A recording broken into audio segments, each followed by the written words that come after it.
I am sorry. Are you okay?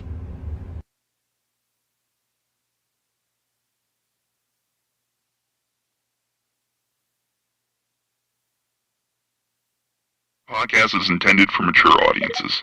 The views and opinions expressed are those of the panelists and do not reflect in any way those of the podcast partners, sponsors, or affiliates. Enjoy. Hi, this is Michael Buffer, and you're listening to the Voice of the People. Let's get ready for Boxing Voice. Every day I'm hustling, hustling, hustling, hustling, hustling, hustling, hustling, hustling, hustling, hustling, hustling. Every day I'm hustling, every day I'm hustling, every day I'm hustling, every day I'm hustling, every day I'm hustling, every day I'm hustling, every day I'm hustling. BoxingVoice.com. What broke him down? Was it just the body punching? When I was hitting him with body punching, I heard him, actually he was crying in there.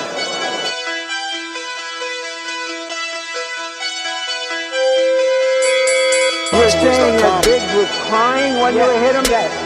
When did that happen? And perhaps the fourth round on? BoxingVoice.com. So that you knew you had him by that time? Absolutely, but I knew he was tough and taking those punches. Divisional Productions.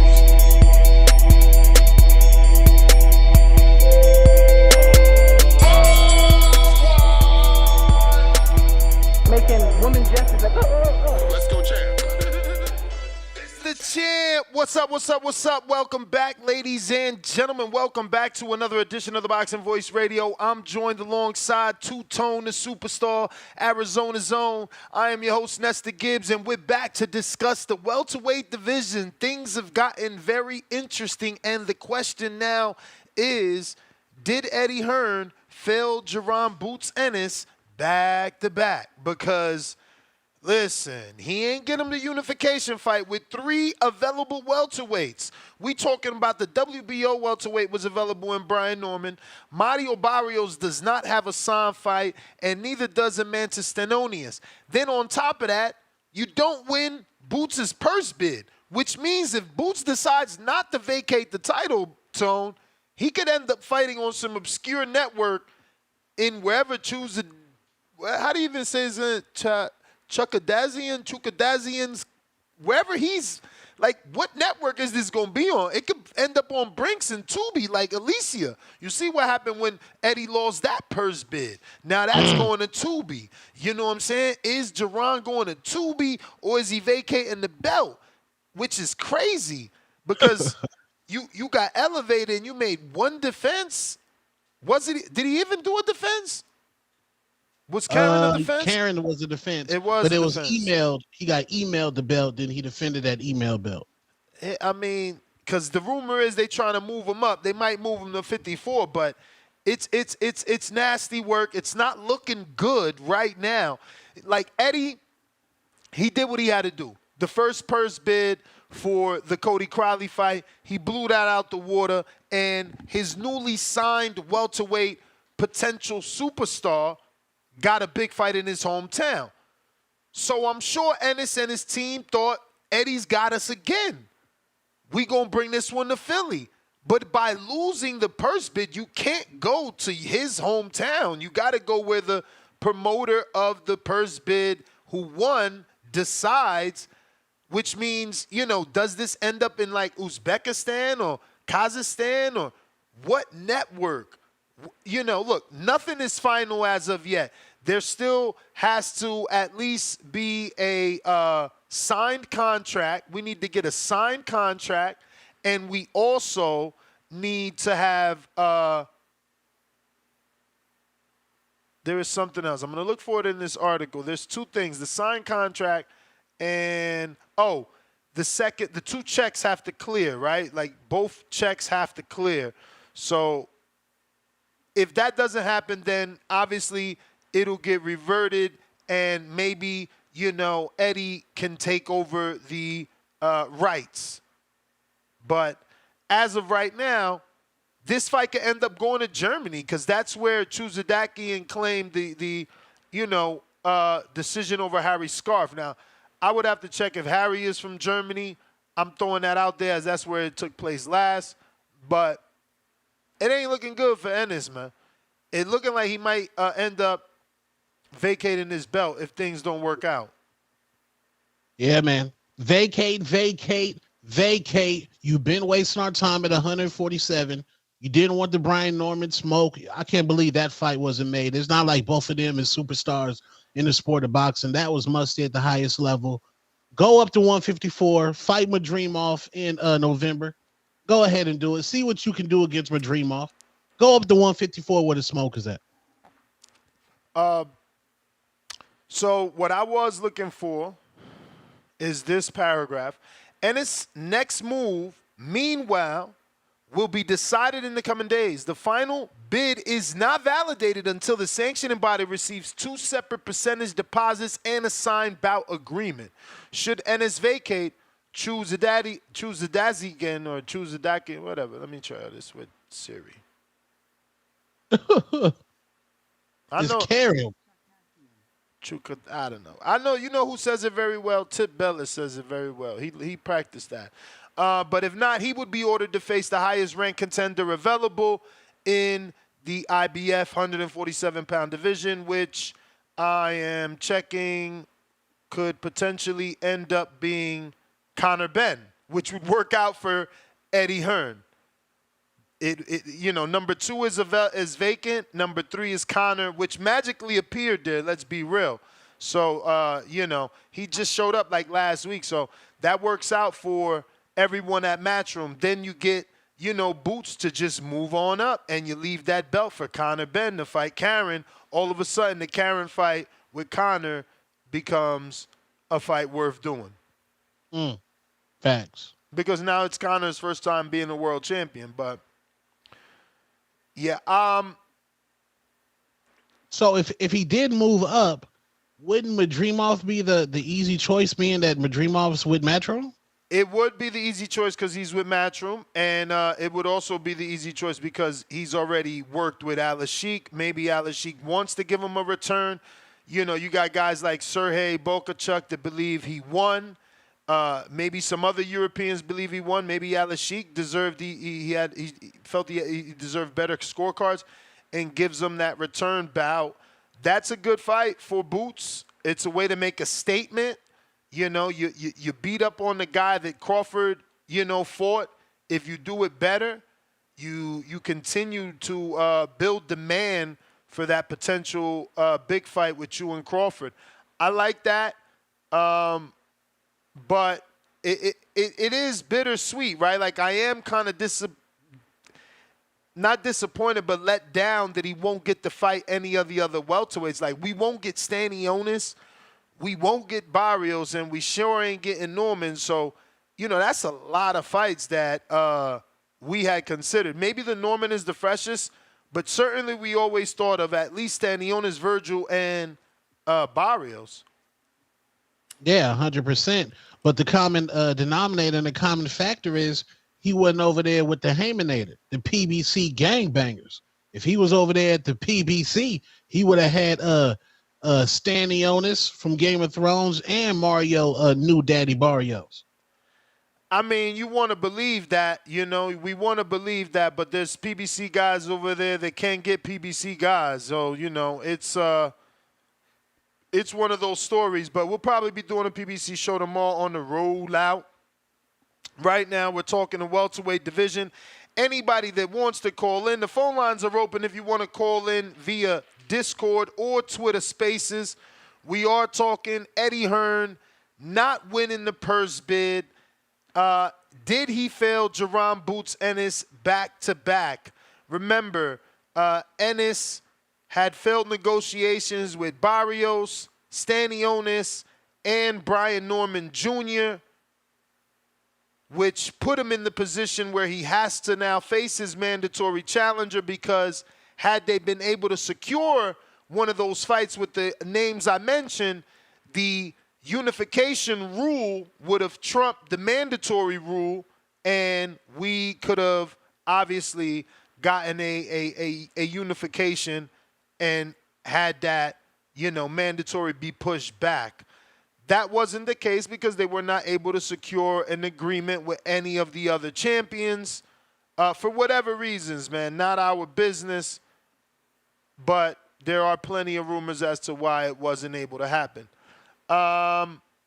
Again, if you want to call in, the number to call, 1-563-999-3427.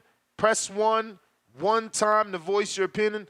Twitter Spaces, formerly known as Twitter, now is X Spaces. That is available if you want to call in via X.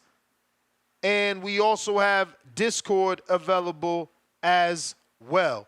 We got Venom on Discord with the check-in. What is up? Yo, you hear me? Loud and clear. All right. Listen, man. I don't know what this Boots hype was all about. We've been hearing about this Boots hype for over 5 years at this point. You know, it all started with PBC. And you know, with PBC, they didn't put him on TV for his first 30 fights. That was the first clue, or first 20 fights. That was the first clue on why he wasn't on TV. And he's this special type of cat. Then he with Showtime, and he can't get no fights. He can't get no big fights. He just sitting on pay-per-view undercards, fighting nobodies. Biggest win was Sergey Lipinets, who got dropped by I see some Mikey Garcia, a 140 pounder. So this is what I'm saying. He signed with Eddie Hearn. We all thought it was the best thing for his career. And I think we were all blinded just like he was. I think we saw the activity in Payday, but we really didn't see the future of the 147 landscape. And the future was PBC was gonna have two of the belts when Bud vacates. And Boots was in line. And Boots, listen, I know it's easy for me to say this now, but Boots should stay with PBC. He would have had two champions over there. Technically, he was Now never with PBC, though, remember? I know he was with Showtime, but come on, Showtime, and they were all working together. He was affiliated. He was associated. He wasn't that affiliated when he couldn't get fights over there. Listen, I know it's easy for me to say that now, you know, he should be more patient, but I think now we all see this wasn't the right move for him. Now, as far as this whole thing, I disagree. You know, so one purse bid that Eddie doesn't win and is not a good move for him when he just so made wait a minute. Did he not just officially make Jaron Boots Ennis the draw in the division? Yes or no? Well, that's still yet to be determined because people still say No. Barrios never sold 14,000 nothing. Not popcorns, not sodas, nothing. He's also been main event multiple times. He was a B-side. He was a B-side with Tank. Tank sells tickets with you or without you. Don't do this. We're grown-ups. What about Thurman? We're grown-ups. What about Thurman? What about Thurman? What about who? What about Ugas? What about Ugas? He was main eventing them. Okay, show me 14,000 tickets. Let me finish this. Look, exactly. So all I'm saying, my argument, I'll give you a whole minute back. My argument is you can't say we see now it's a mistake when Eddie made him the money man. You got Brian Norman asking for $2.8 million. How you gonna ask for that if you're not the money man? Listen, he can be making him the money man and all that, but look, this is the second mistake. The easiest opportunity for Eddie Hearn to get a belt to make him unified was Brian Norman, and they fumbled the bag. Bro, they fumbled. Eddie Hearn ain't never worked with PBC. He ain't never worked with PBC, so he was never getting those champions. I get you, but you can't ask Eddie to quote unquote overpay. He just overpaid to get the fucking first fight with the Crowley that went to shit. Listen, like I said, maybe Eddie Hearn wasn't the best for him. Now look, as far as this whole Karen thing, this last thing on the Karen thing, Karen and his team, they were seeing Brian Norman and Boots play checkers, and they did a checkmate move. They put their whole life savings money on this first bid. They put their whole life savings on the first bid, knowing that Boots is about to vacate if they do this rematch, especially if his promoter won the first bid. Now Karen's about to be a champion. This was a 300 IQ play from Karen's team. We gotta give him an applause for that. He just pulled the rug up under Boots. He gonna be a champion. He gonna make Boots vacate. And now You mean Boots like ain't got this your nowhere to time? go. What is Yeah, I your don't know, time? man. We ain't on the same page today, brother, man. Are you happy if you're Jaron Boots Ennis? Eddie Hearn messed up the Yeah. Devin Haney purse bid, Bro, messed up Alicia bro, Baumgartner. one for one, bro. Like what Eddie did with Devin and Bump, that's nothing to do with Jaron. If I'm Jaron, I'm looking at it like, what have you done for me? Lately, you dropped the ball on this purse bid, but you overpaid on the last purse bid. You made me into a star in terms of ticket sales amongst the division. Who else draws like him, my brother? Like, he's the A side. Like, y'all can squint your faces, say Barrios all you want. Show me Barrios doing tickets. Come on, you know Barrios, when he in San Antonio, he gonna cook down there. I mean, you know that. when the last time he been to San Antonio? When the last time PBC He was in cared? Vegas against Keith Thurman. No, I do not know where the you said Ugas San fight was at. Antonio. You said San Antonio, and that's what I'm saying. Oh, that was in Vegas. When the last time Barrios been in San Antonio? PBC ain't showed they cared about him being in San Antonio since he was with Virgil Hunter at 126. That's what I believe, but I'm pulling up his box, right? The T-Mobile fight was your Dennis Ugas, so that wasn't in San Antonio. The Maidana fight was in Las Vegas. Okay, Giovanni Santiago was San Antonio. Was he even the main event? He had to be. Nah. Foster was. Foster was. This is what I'm saying. Like, y'all trying to, fake like he's this star. He ain't a star. He did. They both not stars. He did 30,000 pay-per-views with Thurman. Was the rumor right? Like, he's how many pay-per-views Ennis did? None. Yeah, but exactly. But A-side Barrios. Yeah, nah. He was the B side on both of those Tank? pay-per-views. I done been on pay-per-view where Devontae Tank Davis. As a B-side where Tank had you doing cartwheels. Void the cartwheels. Void. No. That's highlight reels. Those highlight reels. Nuh-uh. That's disrespectful. That's disrespectful. I'm just saying, truth is truth. Truth is truth. Cartwheels? That's crazy. Truth But hey, is truth. if you in this, are you happy with Eddie Hearn? Like, if you was signed to Eddie Hearn Records right now, you just messed up my second album, bro. You just messed up second album. I'm still eating from money from 23, man. I did 3.3 million, man. We sold 3.3. We went 3 times platinum. At the very least, there's people saying he did 3.3. Some other people saying he did 3 million. He went 3 times platinum with Eddie Hearn. He's still eating off his first record. He ain't got to worry about the second record. And guess what? The second record ain't even come out yet. You anticipating double wood. He could go gold. It could do good views. It could be a flat and knockout highlight reel. First 30 seconds of the first round, and it go ESPN viral. And then all of a sudden, the rematch went from, bad publicity to great publicity because he got the highlight reel. He did a shimmy after the knockout, you know what I'm saying? Little Harlem shaked it off the way. You know what I'm saying? I don't fucking know, but something. Threw on his little Philly glasses. I don't know, but something, get it moving. We got Moose. What up?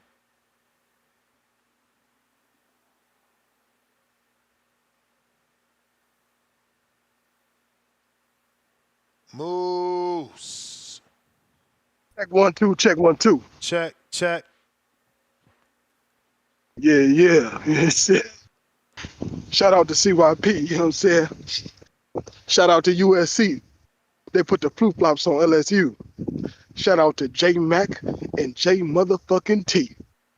Excuse me. Ooh, already early. I told myself I was gonna cuss. But yeah. Let me get back to it. This Cali. And you know I'm from the valley. Don't let me catch you in the dark alley. Because if I do, your ass gonna be outie. Hey, Two-Tone. What up, my man? brother. Earlier, man, on the show earlier, you was like, Ness came with that bullshit, talk about some Pacheco. I think he earned a Pacheco fight, this and that. And you was like, yeah, I think this is something about setting the table for David in September or next September. You know what I'm saying? And then Ness had the nerve to shut you down. You know what I'm saying? And Ness was like, we ain't thinking about that. We done gave up on that fight. And then you had the nerve to ride along with what Ness was saying after that. You shut it down. You ain't give up on down. I that? was like, two-tone. So what? You ain't give up on that fight? Look, man, you watch Deadpool I ain't gonna lie. I ain't been Wolverine thinking about the fight like that. Yeah, I've been gave up on that fight. Once David moved up, that fight was over, man. That fight But was what over. I'm saying, though, is it's the principle. This nigga Two-Tone just gave up when you said, look, Two-Tone, you brought the fight up for a reason. Because you didn't give up on it, my brother. You should be like, nah, Ness, I ain't with that. I ain't gave up on the fight. That might have been everybody else, but I ain't gave up on the fight. You ain't gonna punk me.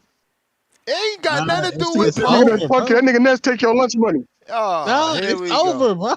It's over. You know what I'm saying? That nigga Ness get online, you better check that nigga Two-Tone. It's all love, Ness. You know what I'm saying? I'm just saying, no.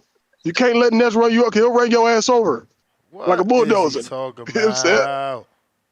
But man, so Boots, man, this nigga Boots, man. If I hired a nigga that's supposed to give me all these fights, nigga, I'd be like, nigga, what the fuck is you? I mean, I'm cussing. I'm on that watermelon, man. That watermelon got me. Wait. But man, what is you doing, bruh? You done messed up every fight with every potential good fight in my division, and I got to move up. What is you doing? What I got you for? I got you for no reason. You need to leave. Dismissed. But he can't do that because he in contract. See, you messing with her, you gonna learn and you gonna burn. You know what I'm saying? Because Hearn is a liar. You know what I'm saying? I had one of my brothers on the back call talking about he a liar. You know what I'm saying? I was like, yeah, he a liar. You know what I'm saying? Get him up out of here. We don't want him. He's no good. You know, supposed to be fighting Brian Norman. That fight done fell through. Look at you. Now you about to give up the belt. You know what I'm saying? Worthless. You know what I'm saying? You about to end up like Boo Boo. That's the word on the back call. They say you about to end up like Boo Boo. Boots. Damn. You trying to end up like Boo Boo? Boo Boo number 2? Damn. Come on, man. You know what I'm saying? What's that? I'm hearing some words. Somebody want to say something? Is my time running out? No, They can run out. You can say whatever you want. I ain't worried about it. You know what I'm saying? If I got more to say, we're gonna run it back. But I'm on these streets right now, you know what I'm saying? I'm trying hard not to go smoke this Hardin. I've been clean for about over a month. Boo. But yeah, man.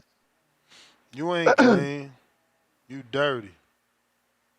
Oh man, I'm clean. If I took a piss right now, I'd probably still be dirty because you know it ain't been 6 months or nothing. You know what I'm saying?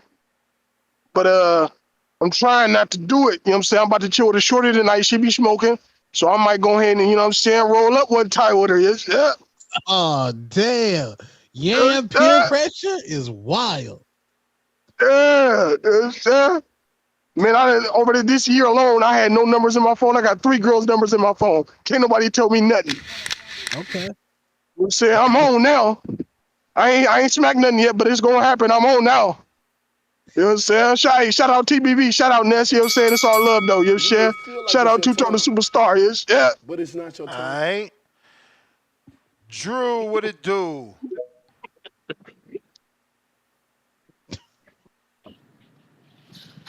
Man, get that Mama Luke off, man. Talking a whole bunch of nonsense out here, man. Talking about Eddie Hearn don't know what he's doing. You let's teach class today, Nash. Two-Tone, my man, Plug City, baby. What's home good? of the undercar fighters, home of the tank undercar fighters over there in Phoenix. Come on, man. Come on, man. Ness, let's see what I screen share with you, Ness, with Jake Donovan. It's nasty work going out here, Tone. So Eddie Hearn doing his job, requested a 90-10 split from the IBF. What do you think the IBF decided to do, Tone? What they do? Tell me. I don't know. They decided like, nah, Eddie, we keeping the original 60-40 split. That's nasty work, Tone. So why is Eddie going to overbid when his guy's only going to get a 60-40? It says 60-40 in there, or is it? Or 65-35. That's nasty work, Tone. Karen don't deserve no 35 split of the purse bid, Tone. Come on. So why is Eddie going to overpay for some nonsense? And at the end of the day, what matters is you're a 1099, Tone. Ness is a 1099. Doesn't matter what that final number looks like, if it's in red ink or black ink. Does that matter? Nah. We want black ink, right, for that final net number, right, for that net profit. Right. You know what I'm saying? We want no. So why am I going overbid? It does look bad. It does look funky. It does look fugazi. But Boots Ennis need to finally move up anyways. All the fights are over there. Virgil's over there. You know what I'm saying? Ness, what's he going to do, Ness? I hear that. We've been asking him. We've been, because, Tone, we've been saying he was ducking the duck. When Ness had motherfucking Paco on the show saying Virgil and Boots didn't want that WBO smoke with Crawford. So he need to move up. He need to show and prove. Eddie got him his $3 million payday. He went triple platinum. All right. He sold 1 million copies the first week like Pac when he got out. Okay, cool, great. Go move up, show and prove. These Fugazis over there at 147 want to do diva tactics. Fool saying he should have signed with PBC. PBC was offering him Subriel Matias as his first fight, bro. Stop it. They wasn't offering him a unification. That's why he turned it down, and he couldn't depend on them for consistent dates. What are we talking about here, fellas? Let's keep it a buck. Like, come on. We're going to get the Tip Baylesses on here saying Eddie Hearn broke, Eddie Hearn this, Eddie Hearn that.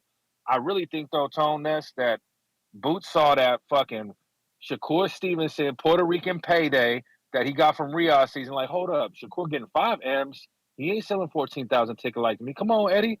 Let's get rid of this the IBF belt. Give me up to 54 and give me a Riyadh payday. I mean, what do you think's going on, Tone? Be real, Tone. You from Plug City. You know how to wiggle and shake, Tone.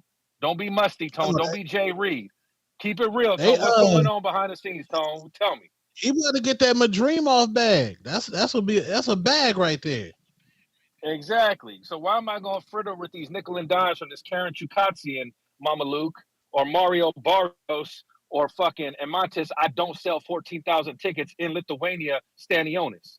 Why am I going to waste my time with these nickel and dimers? You know what I mean?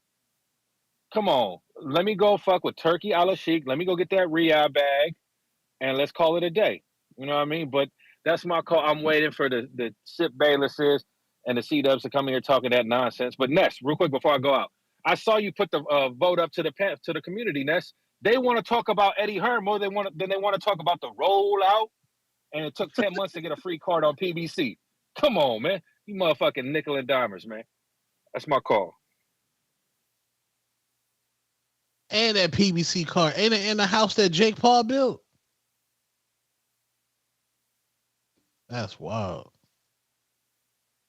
Salute Tim Zoo. But yeah, now we in the phase of Eddie, I will get you beat Hearn. Yeah, I don't know about that. Tim Boski.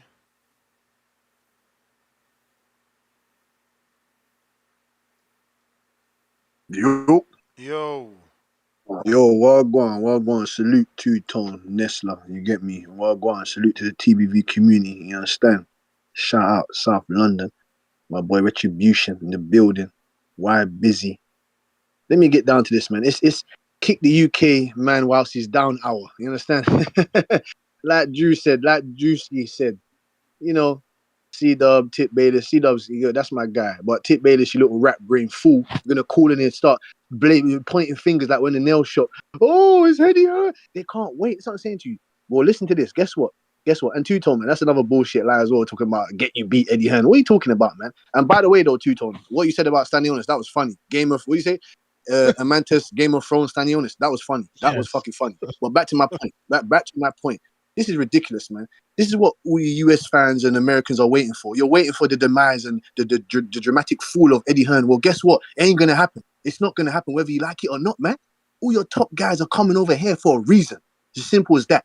Okay, like Drew said, I agree. It does look a bit booky. It does look a bit suspicious. It does look kind of funny when you turn around. I'm not no fickle, ignorant fan.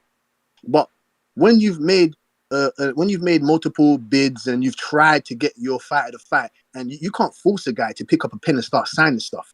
Because, like I said, man, they don't keep the same energy when Andy Ruiz wanted 10+ million to fight Wilder. You didn't keep that same energy, did you? Because I'm hearing people who go, yeah, I would have paid Brian Norman Jr. Well, obviously, you don't know how millions work and you don't know how business works, because that's not how business is addressed. You don't just go out and start flinging around money. It doesn't make any sense. Like I said, there's multiple other entities and ways for Bruce Ennis to become Bruce Ennis. Can you guys, the community, tell me why, when he was at PBC and Showtime, why that little weasel Espinoza, why could he only get him Lipinets? Why is it that he didn't fight in Philadelphia, his hometown, in over 6 years? Can you tell me that? Can you tell me that, please? And you, Venom, you, Venom, what the hell are you talking about? What about Oscar De La Coca? Oscar De La Coca, what about Virgil Ortiz? He still ain't got that nigga a title shot yet. He still ain't got him nothing. And he's been there for how long? He's been in multiple weight divisions, 40. 47, 54. Where's the title shot? What's Oscar De La Hoya doing? What's he doing? Why is he not fought? Why hasn't he fought in Texas ever since? It's been like 2.5 years since he's fought in Texas. And as back to Boots, you two complain about Eddie Hearn. Eddie Hearn's the one that got him a Philadelphia fight. He was at Showtime for 6 years, almost over half a decade. He couldn't get no fights in his hometown. What sense does that make? Come on, man. Okay, Eddie Hearn, you could say he failed. That's cool, but, this is a minor setback for a major comeback, whether you like it or not. And keep kicking him while he's down, man. We're going to inject the fuel. Like I said, Nestler and Two-Tone, we're going to inject the fuel of hate. We're going to inject the hate, and we're going to fly into the sky like a rocket, like a fucking rocket ship. This is what you do to haters. You infuel me, and you make me go to the sky. I'm happy with that. Well, watch out, because we're still going to get big fights. And I believe that Bruce Ennis should move up to 154 if he can't get what he wants at 147. He tried to make the fights. He tried. We can't. How is Brian Norman Jr. the guy that you're getting 17 times more amount of money? 17 times he offered you. 17 times more the amount of money that you've ever been offered in your whole career, and you didn't take it. It sounds to me like you want to sell the belt for the highest price. You want to sell the belt to the highest bidder. Well, come on with it. Come on with it, because you're here waiting. And I'm waiting for you little DAZN, Eddie Hearn, Hearn haters. Call in, man. Call in, man. I'll be listening. Call in, man. I'm gonna be throwing a whole load of water coolers at you. Trust me. But like I said, man, salute to you guys. Putting in the work that you lot put in. I love it. I already told you we're crackheads on this thing. You get me? Shout out to the real fans as well. Shout out to the real guy, man. Shout out to the community. Whether you love me or hate me, learn to appreciate me, man. Salute. All right. You may feel like it's your time, but it's not your time. We got a couple counter punches here. We got one for Drew, one for Tim Boski, one for a TBX member, and one for my liking and choosing. Drop a bomb for Jonathan Sims with the 4 counter punches. And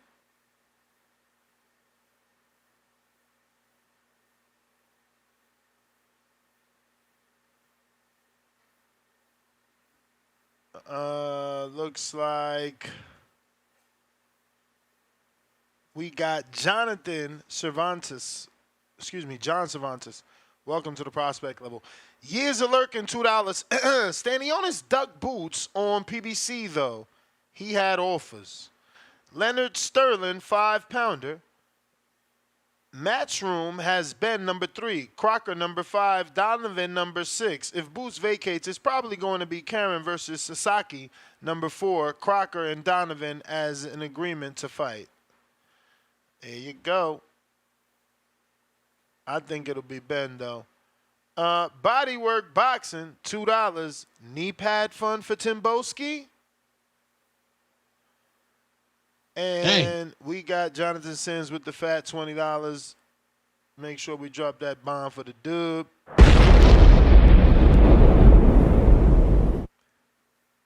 Drew, counter courtesy of Jonathan Sims. Yo, I'm back to cook some more. Tone, I got a bone to pick with you right now. But first, let's hit the fucking music.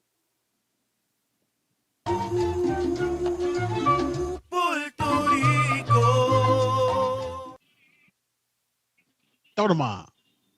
Tone, did you say take oil when it was the one Berlin that had a movie that got You breaking up bad, brother.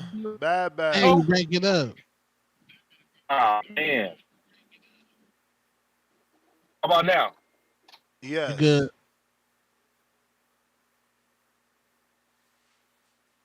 Damn. So Marcos Villegas saying that Eddie Hearn told him that Shakur isn't making $5 million for the Cordina fight. Says that's fake news. but wouldn't tell him the exact amount, but said it's a lot. So what does that mean? So more than five milli? No, he says that's fake news, and he says it is a lot though, but he didn't give a number, which makes zero sense. What's going on with Eddie Hearn, man? I don't know. O-Wizard upgraded membership to the contender level. Salute to you, champ. Drew, back at you.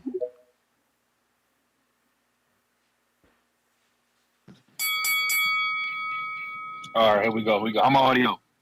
Good. Oh, there we go. Tone, you have the audacity, the unmitigated gall to say it's the house that Jake Paul built. Edgar Berlanga is the one that had it like a movie, Tone. Come on. Don't do the chosen one like that. And let me find Berlanga house? I thought that was Jake Paul house. What after Berlanga beat McCumbee, what fight did he get, Tone? Wait, who did Jake Paul knock out over there? The brother from brother from what Texas. What fight did Berlanga get after? Yeah, what fight did Berlanga get after shutting down Orlando, baby? Come on, Tone. Oh, he got that Saul Canelo fight. Saul. Find me a Puerto Rican matchroom fighter that's not happy with Eddie Hearn. Damn. Shakur seems happy, right? Berlanga, according to everybody, gonna shock the world and become the face of boxing. Jay Benitez listening on and said if any American fighter, any Puerto Rican American fighter, they better sign with Matchroom, baby. Eddie Hearn seemed to be doing just all right. They said he couldn't sign no American stars. He signed the American stars, right? So now he can't win purse bid. So I'm waiting for the Eddie Hearn haters. I like Fast Eddie, man. I like my promoter that's out there moving and shaking on private jets in Japan, on private jets in America, back to Dubai, baby. Like, what do we want, Tone? You said Eddie Hearn is part of the culture, Tone. He gives you the lifestyle, baby. What more do you want, Tone? He do give us a lifestyle, but he giving me Suge Knight vibes, like. Hey, get down and lay down, baby. And when we have Suge Knight vibes, didn't Snoop Dogg and Tupac go diamond? Come on, Tone. On their first, what happened on their second album? See, Eddie might be a good first album guy. We had Machiavelli. We had All Eyes on Me and Machiavelli. Imagine David Benavidez with Eddie Hearn. Would he be an undercard fighter if he had Eddie Hearn as his promoter? Oh, hell. Come on. No, Eddie coming to AZ with David. He coming to AZ with David. Facts. Shutting shit down. We gonna have Devin Booker gonna be front row ringside, right? Facts. Come on, man. KD, Devin Booker, the whole Suns gonna be right there, ringside. David Benavidez, Plug City. But I see the guys like I just want to know, Ness, why didn't they vote more for the rollout and Tim Zoo as the topic? Why we got to talk about Eddie and Matchroom? I thought they failing, But y'all, come on, man, give us some ammunition. Eddie Hearn ain't down bad because I see more Matchroom fighters getting career high paydays. Tone. He took Matias to fucking Puerto Rico. He taking guys to their hometown to get that first big fight in their hometown. I don't know what's wrong with that. But let's see. Let's go. Let Boots go back to PBC, bro. Let him go back to Espinosa Showtime, and maybe he'll fight in Philly in 10 more years. That's my call. Damn. All right. Looks like we got Tyrant on the counter. But it's not your time.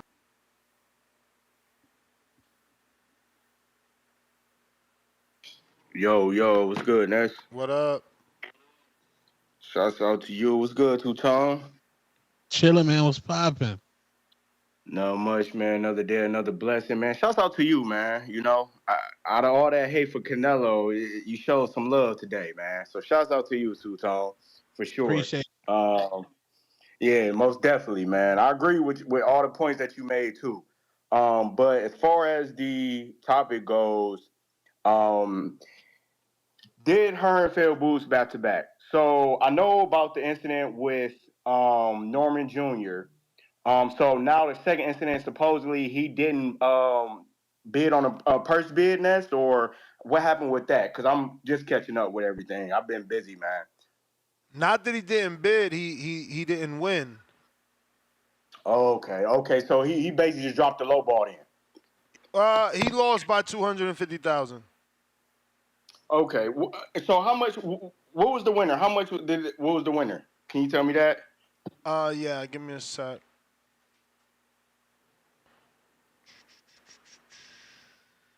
So out PBC. Karen's promoter claimed the promotional rights with a bid of $2,053 with 10 cents, and they outbid Matchroom's promoter of only 1,566.666. Okay, so that sounds like the offer that supposedly went to Norman, supposedly, right? Well, little less than the offer.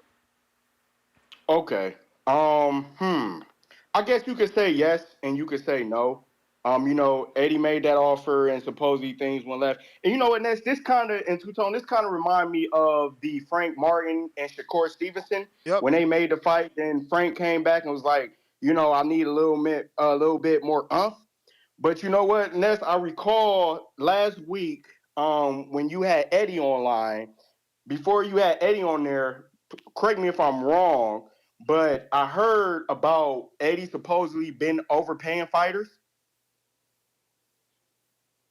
What do you mean? In the past, he has in the past. Okay, in the past. So I'm thinking with the Norman situation, in his mind, he's like, okay, I'm offering you this price, way more than what you have, and I'm not budging. Like, I feel like Eddie is like, okay, I've overpaid fighters in the past. I'm not doing it now. Like, I'm stern. This is what I'm offering. This is your highest payday. Take it or leave it. Now, I do wish, that we would have heard from Boots himself, right? I think it would have been a great fight for Boots, especially in Philly against Norman Jr. for a unification fight. And I'm gonna cash app you another one, man. Build me. But he could have pressed Hearn to give a little bit of that ump. Do you believe? That's the two-tone. Do you believe Boots could have had Eddie like, yeah, give him a little bit. I'm gonna take care of him. Do you believe that, or you believe like he had no say? He could have. He could have said, yo, man, I want legacy. Get that man what he need, man. I'm going to whoop him, and I'm about to get these belts. Legacy. Boots turned into chasing the bag, not greatness no more.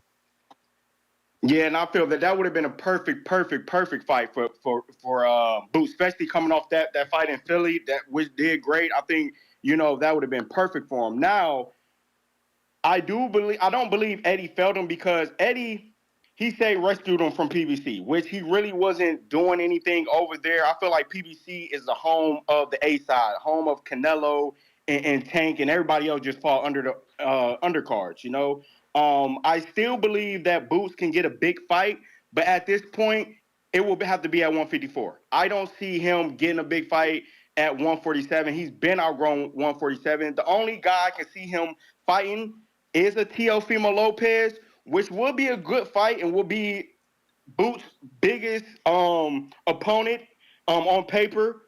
And given that him and Boots have interest in Bud, right? Now, the way that Teo been looking lately, especially with the last clips of Canelo, he's looking up to 154s. Do you guys think like he up there? I think he's looking real big right now. So I can see possibly him and T.O. get it on possibly at like a 154, but I don't know if T.O. really wants that smoke. I think Boots would be a little bit too much for T.O. Would definitely be too big. But at the end, I think the relations that Eddie has with Turk, I can see him in there, like Boots in there with a fighter like Conor Benn, Madrimov, even Eubank, just because off the name that he has. Like, I still believe that he can have some good fights. Even with Virgil Ortiz, like, it would still be a good fight. At the end of the day, I believe right now, Ness and Two-Tone, he just has to move up to 154. It's nothing at 147 unless you're going to fight T.O. Unless T.O. going to call you out and y'all make the fight, I believe that's the only fight at 147 that's the big fight. Other than that, if I'm Boost, I'll go up to 154, just drop the belt, tell Eddie, hey, give me the Madrimov fight. Put me on a Redux season card. Let me show you what I can do with him that Bud can do. And it can make things interesting at the 154 division with him and Bud, But that's all I got, champ. That's my call. I'm going to shoot you to 10. Shouts out TBV. Shouts out you, Two-Tone. Everyone stay blessed. Peace. Tyron, appreciate you. If you're watching this on YouTube, don't forget to subscribe. Right now, we have 231,533 subscribers, so we almost there. We halfway to 232,000. So we need about another 500 people to subscribe. If you haven't already done so, go ahead and do so. It's going to help with the visibility of the show. And, the best part is it can potentially put the show in front of eyes of people that haven't found us, giving us new callers, new characters to call into the show. We're going out to James with the boomerang, courtesy of Stainless, for this month. What up, champ? Yo, Ness, two-tone, man. How y'all doing this evening, man? I love the bullshit, man. I love the bullshit. Yo, man. Hey, man. When I was real young, man, I always dreamed of fighting in Eddie Hearn's backyard, man. Shout out to Tim Boski, man. I always dreamed of having the big fights back there, man. Tim Boski, man. He's a funny character, man. He claims to know a lot of shit, but he really don't know shit. He just likes to be animated when he talk. And Tyron, I like you, my nigga, man. I like you. But, man, bro, that shit ain't going to help goddamn boost stardom, man, fighting on a Riyadh season card. What Eddie Hearn needs to do, man, he needs to figure out how he's going to make Boots a pay-per-view star. That's what he needs to go ahead and hurry up and figure out. Because until he become a pay-per-view star, that's when he can tell Eddie Hearn, hey, man, yeah, you can throw him a little extra bread or whatever, skin off the top. Because other than that, Boots just look like the most promising prospect at 147 right now. So you ain't really got much say so when you're a prospect. Like what gold medals, what silver medals, what other accolades does he got? I mean, he's not on Shakur's level in stardom. He's not even on Edgar Berlanga's stardom, man. Like he ain't taking no bitches off the pole like Edgar. He ain't doing none of that other work with the Olympic team or anything like Edgar. So I mean, Boots got to wait his time, man. The two stars of Matchroom right now is Shakur Stevenson and Edgar Berlanga. Now, if he does move up to 154, man, that will be a movie right there. That will be a movie. Because, I mean, if I was Eddie Hearn, I would try to see if I can navigate him for that IBF belt to get the winner of Tim Tszyu and Backroom and make that his first pay-per-view. I mean, Tim Tszyu already got the stardom. They actually already had it. Tim Tszyu was already on a pay-per-view with fucking Fundora. Who would not, in this community, not pay for a Boots Ennis versus Tim Tszyu pay-per-view? I know I would. Yeah, but if they was blocking Crawford, why won't they block Boots? I mean, I think with that right there, Eddie Hearn will believe that's a winnable fight. He'll make it money on the back end of the pay-per-view, and I mean that will at least force him to actually be able to get a Bud fight. In my opinion, that's what I think. But I don't know, Ness. You've been in this shit longer than me. You've seen more things play out, man. But that's how I would try to navigate Boots for that fight. But I know Bud really don't want no smoke. He got young niggas like Xander Zayas chasing his ass. Virgil Ortiz is on his neck right now in prime position. But, he's looking at Canelo, which that's too tall of a task because Berlanga's going to leave with that belt. So, I mean, Bud ain't fucking with goddamn Berlanga. So, why is he even thinking about Canelo? He need to look at the little niggas that's right around him. So, with that being said, man, shout out to you and shout out to the community as always, man. Shout out to them niggas in South London. Shout out to all the niggas that scared to call in that really don't have a voice, man. And shout out to you always, man. I'll be back. Hey, yo. So Johnny Beck mad at Top Rank for not winning the purse bid. Like it's your turn. Yo, these dudes is brainless, man. They truly clueless with this shit. Like, bro, ain't nobody overpaying for your fight. Don't nobody even care to watch you fight. Damn. Like, let's be real. What's the last Johnny Beck fight you called somebody and said, yo, let's watch this? Never. Exactly. And it'll probably never happen either. You'll never call anyone to be like, yo, we got to watch Johnny Beck versus... Bro, he better be happy they bid $351,000 or whatever the freak it was. Damn. What do you think, Ness? Where does Boots go from here? Where does Boots go from here? Man, I'm taking that mandatory. I get 65% of that bid. Okay, my promoter ain't win. All that means is I get more money. Like, these dudes don't know nothing about nothing. They just talking. Talking about Eddie fell. Well, okay, he fell because he ain't get a hometown fight. I'm still getting a bigger purse. I'm still getting a bigger purse. So you going to Germany? I mean, I'm a world champion. Shakur fought in Rio. You know what I mean? Usyk fought Airway. They call him the Road Warrior. Glenn Johnson's nickname was the Road Warrior. Dudes got to get on a bike. It's time to travel. It's time to travel, man. We got to get to. So we owe one for TBX. You ain't around. Nobody on TBX, that is. So the free one. We never went to Tim Boski on his counter, right? Tim, we didn't give you your Jonathan Sims counter, right? No, you didn't, sir. No, you didn't. Jonathan Sims, I appreciate that, sir. I appreciate that. Can you hear me? Yep. Yeah, man, I appreciate that, Mr. Sims. You get me, real boxing fan. There, you get me. He has a cute way of thinking when it comes to the sport of boxing. And Benitez, man. Another Brian delusional Norman man. Sr.'s listening to the show. He texted me. He said Boots is vacating.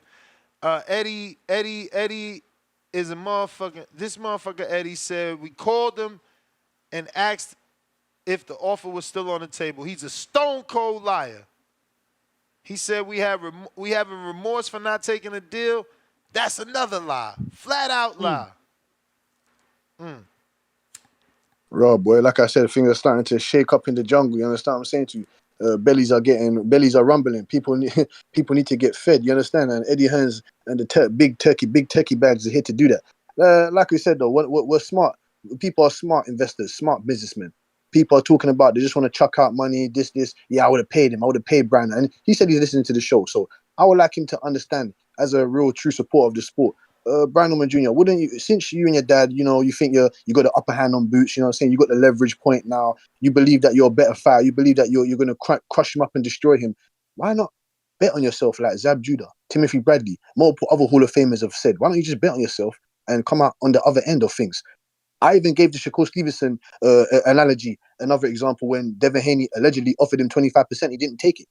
People said that he shot himself in the foot. Well, look now, he's on big turkey cards, getting the most amount of money he's ever got, allegedly. So it's just funny how things play out in the end. And what's wrong? It's just one fight. One fucking fight. You fight Chukwu, and I want to listen. I want to see that fight again. Me personally.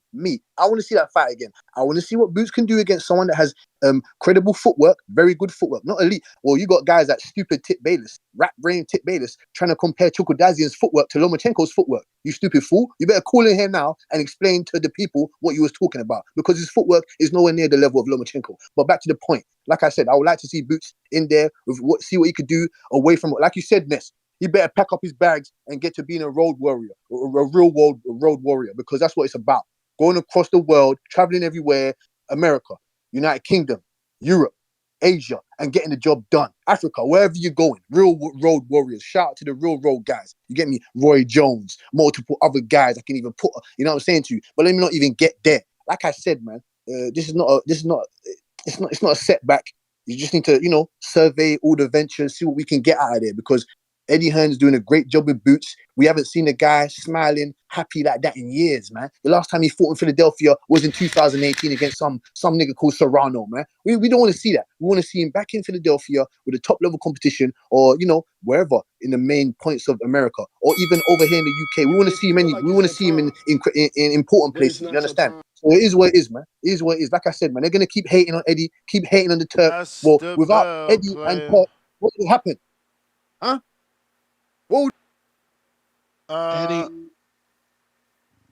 Eddie Hearn got Jaron Boots Ennis officially on the Chitlin circuit.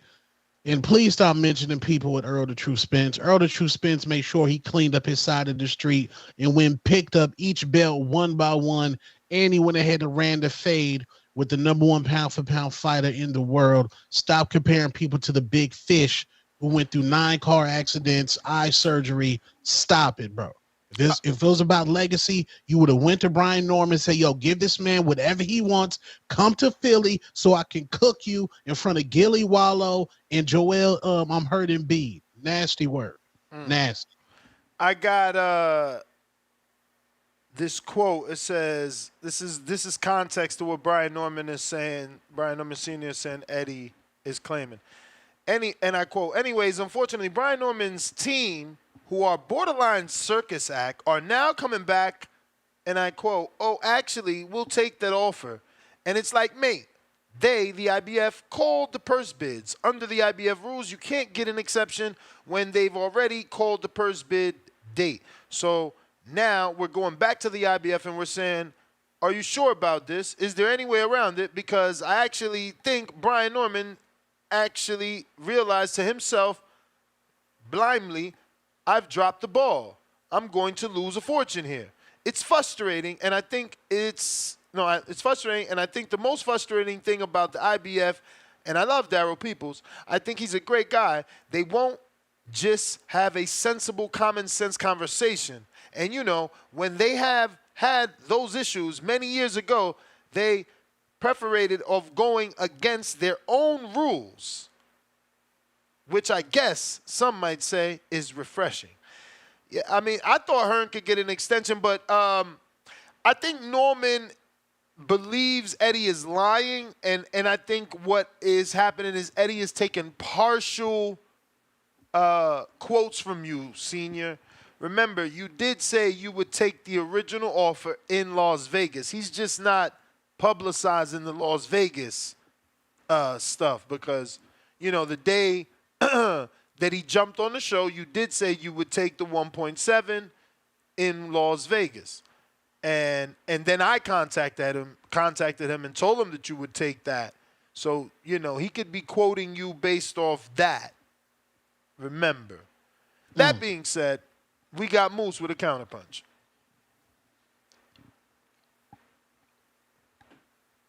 Check 1, 2. 2-2 check. All right.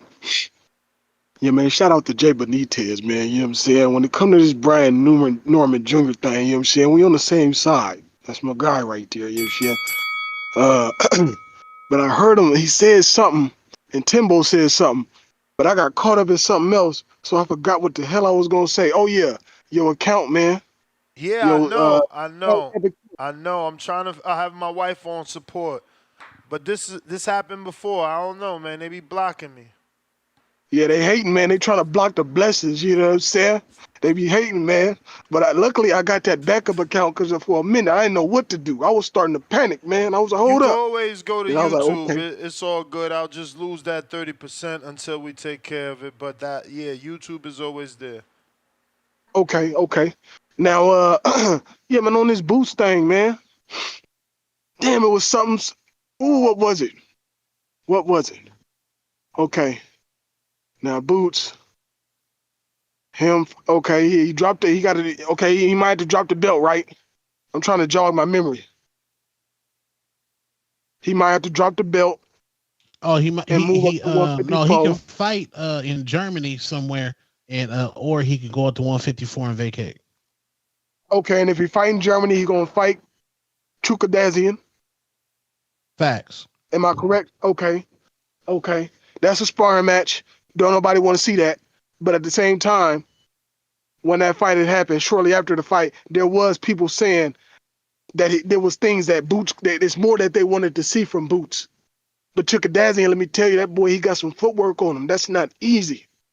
You know what I'm saying? I done seen a generational talent in Canelo Alvarez, a man who was known to come forward and get motherfuckers up out of there. He couldn't get the Cuban out of there, and the Cuban was on his toes. He was twinkle toeing around there on the man.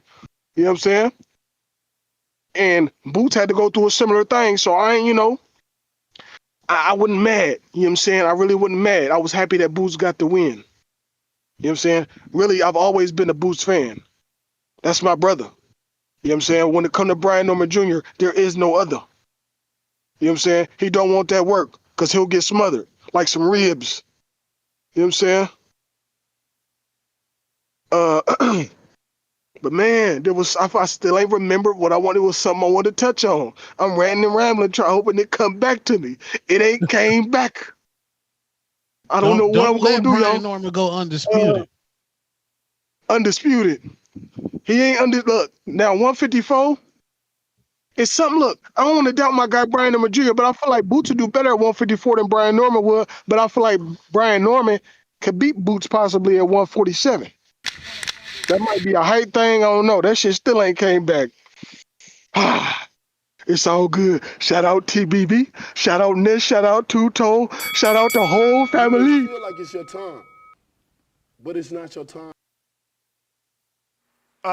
Wait. So I'm lost here. Turkey Al-Ashik is saying that he just got off the phone with Oscar.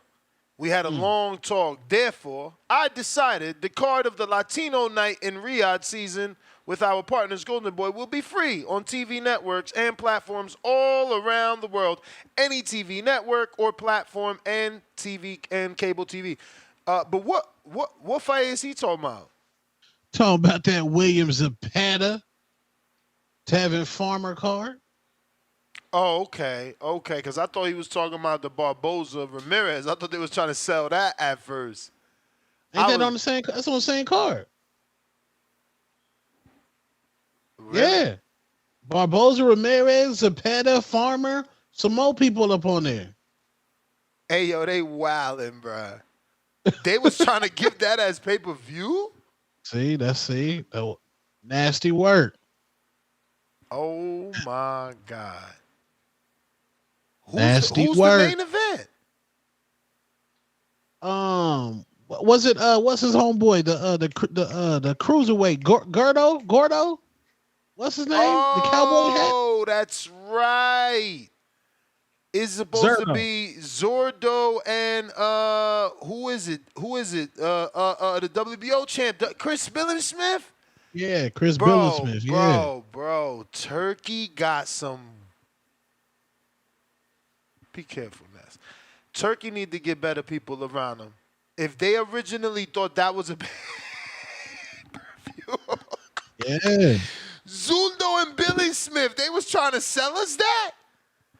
Jesus They was trying Christ. to sell us on that massive undercard. Man, we don't get out of here, bro. Barboza lost his last fight. Like, I love that guy. I hope that don't mean we can't interview you, but that Irish dude deserved to win, man. Like, Ramirez coming off like a 2-year layoff. Like, did he get a tune-up? Oh, yeah, he fought Delorme, right? Right. Oh, Lord, please, man. That card is not money worth. It's not money Dang, worth. it was about to be $15. That's not bad for 15. If they put that on pay-per-view, I'm going to California for a hike. Damn. Every time they do a bad fight, I'm taking a road trip, man. It's a wrap, bro. I'm no longer interested, bro. I don't give a fuck. They hit me up to my but your man Lester got his first big fight. That don't mean we gotta pay for it. Facts. It's disrespectful that these dudes is going from pro box to pay-per-view. That's like a slap in our face. You going from free to pay-per-view. How? Hot Rod just did it. We had to pay to watch him. Now we gonna pay to... No. Nope. Nasty word. Nope. Gotta pay the McCumbee. Nasty.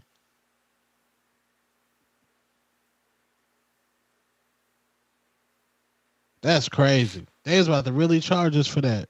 I ain't even know, bro. These be them secret conversations they having because I had no clue that was supposed to be a pay-per-view. That's a damn shame. Turkey trying to cook the Fire Stick Boys. Okay. I see. Let me see what we got. We got James with the counterpunch real quick. We got DC3 says Timboski is a plant for Matchroom and Queensberry, but that's okay. We got dudes this gang banging for PBC. Why can't that dude love him some Matchroom and Queensberry? DC3 back with another tweet says Hearn don't care for pay-per-view. He got the zone. I don't know about that. They've been doing some pay-per-view stuff. Years of lurking $2. People ain't Duck Earl tone. Such a damn casual. Didn't Keith one time Thurman duck Earl? Whoa. I could have sworn. That's debatable. That's highly debatable amongst Keith Thurman fans, but also very true amongst Earl Spence fans. I'm a Keith fan. I don't think Keith ducked him at all. I think when he was asking for the fight, he was he would be what Jalil Hackett is right now to Keith Thurman. Like, it's like Jalil asking Boots for a fight right now. The difference is Jalil don't got Floyd standing next to him, holding his shoulder saying, yo, Boots, you need to fight Jalil Hackett. That's it. That's it. Like, and matter of fact, truth be told, I'm pretty sure Earl was only like 14-0, which means Jalil Hackett got a bigger win right now than what Earl had at the time when Floyd was trying to make him the man. Floyd just put him in the way. He didn't want that fight with Thurman. It wasn't enough money for him, I guess, or too much danger. You know, that's also debatable. I would say. So this is an active Floyd Money Mayweather who's matchmaking. Active Floyd Money Mayweather with Keith as his number one. So he threw the roadblock real quick. Nah, fight him. The guy. Hell yeah! Everybody's seen that shit. Everybody's seen that. Matt Bent 100. Daily dose of Tanquil $5. Eddie learning from Bob. Low fat diet for Boots. Processed food. Tank cooking this winter though. Tanks given.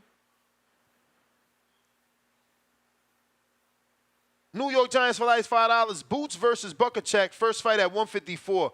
Now that's fire. That's fire. DC3 counterpunch for Tip. James up first.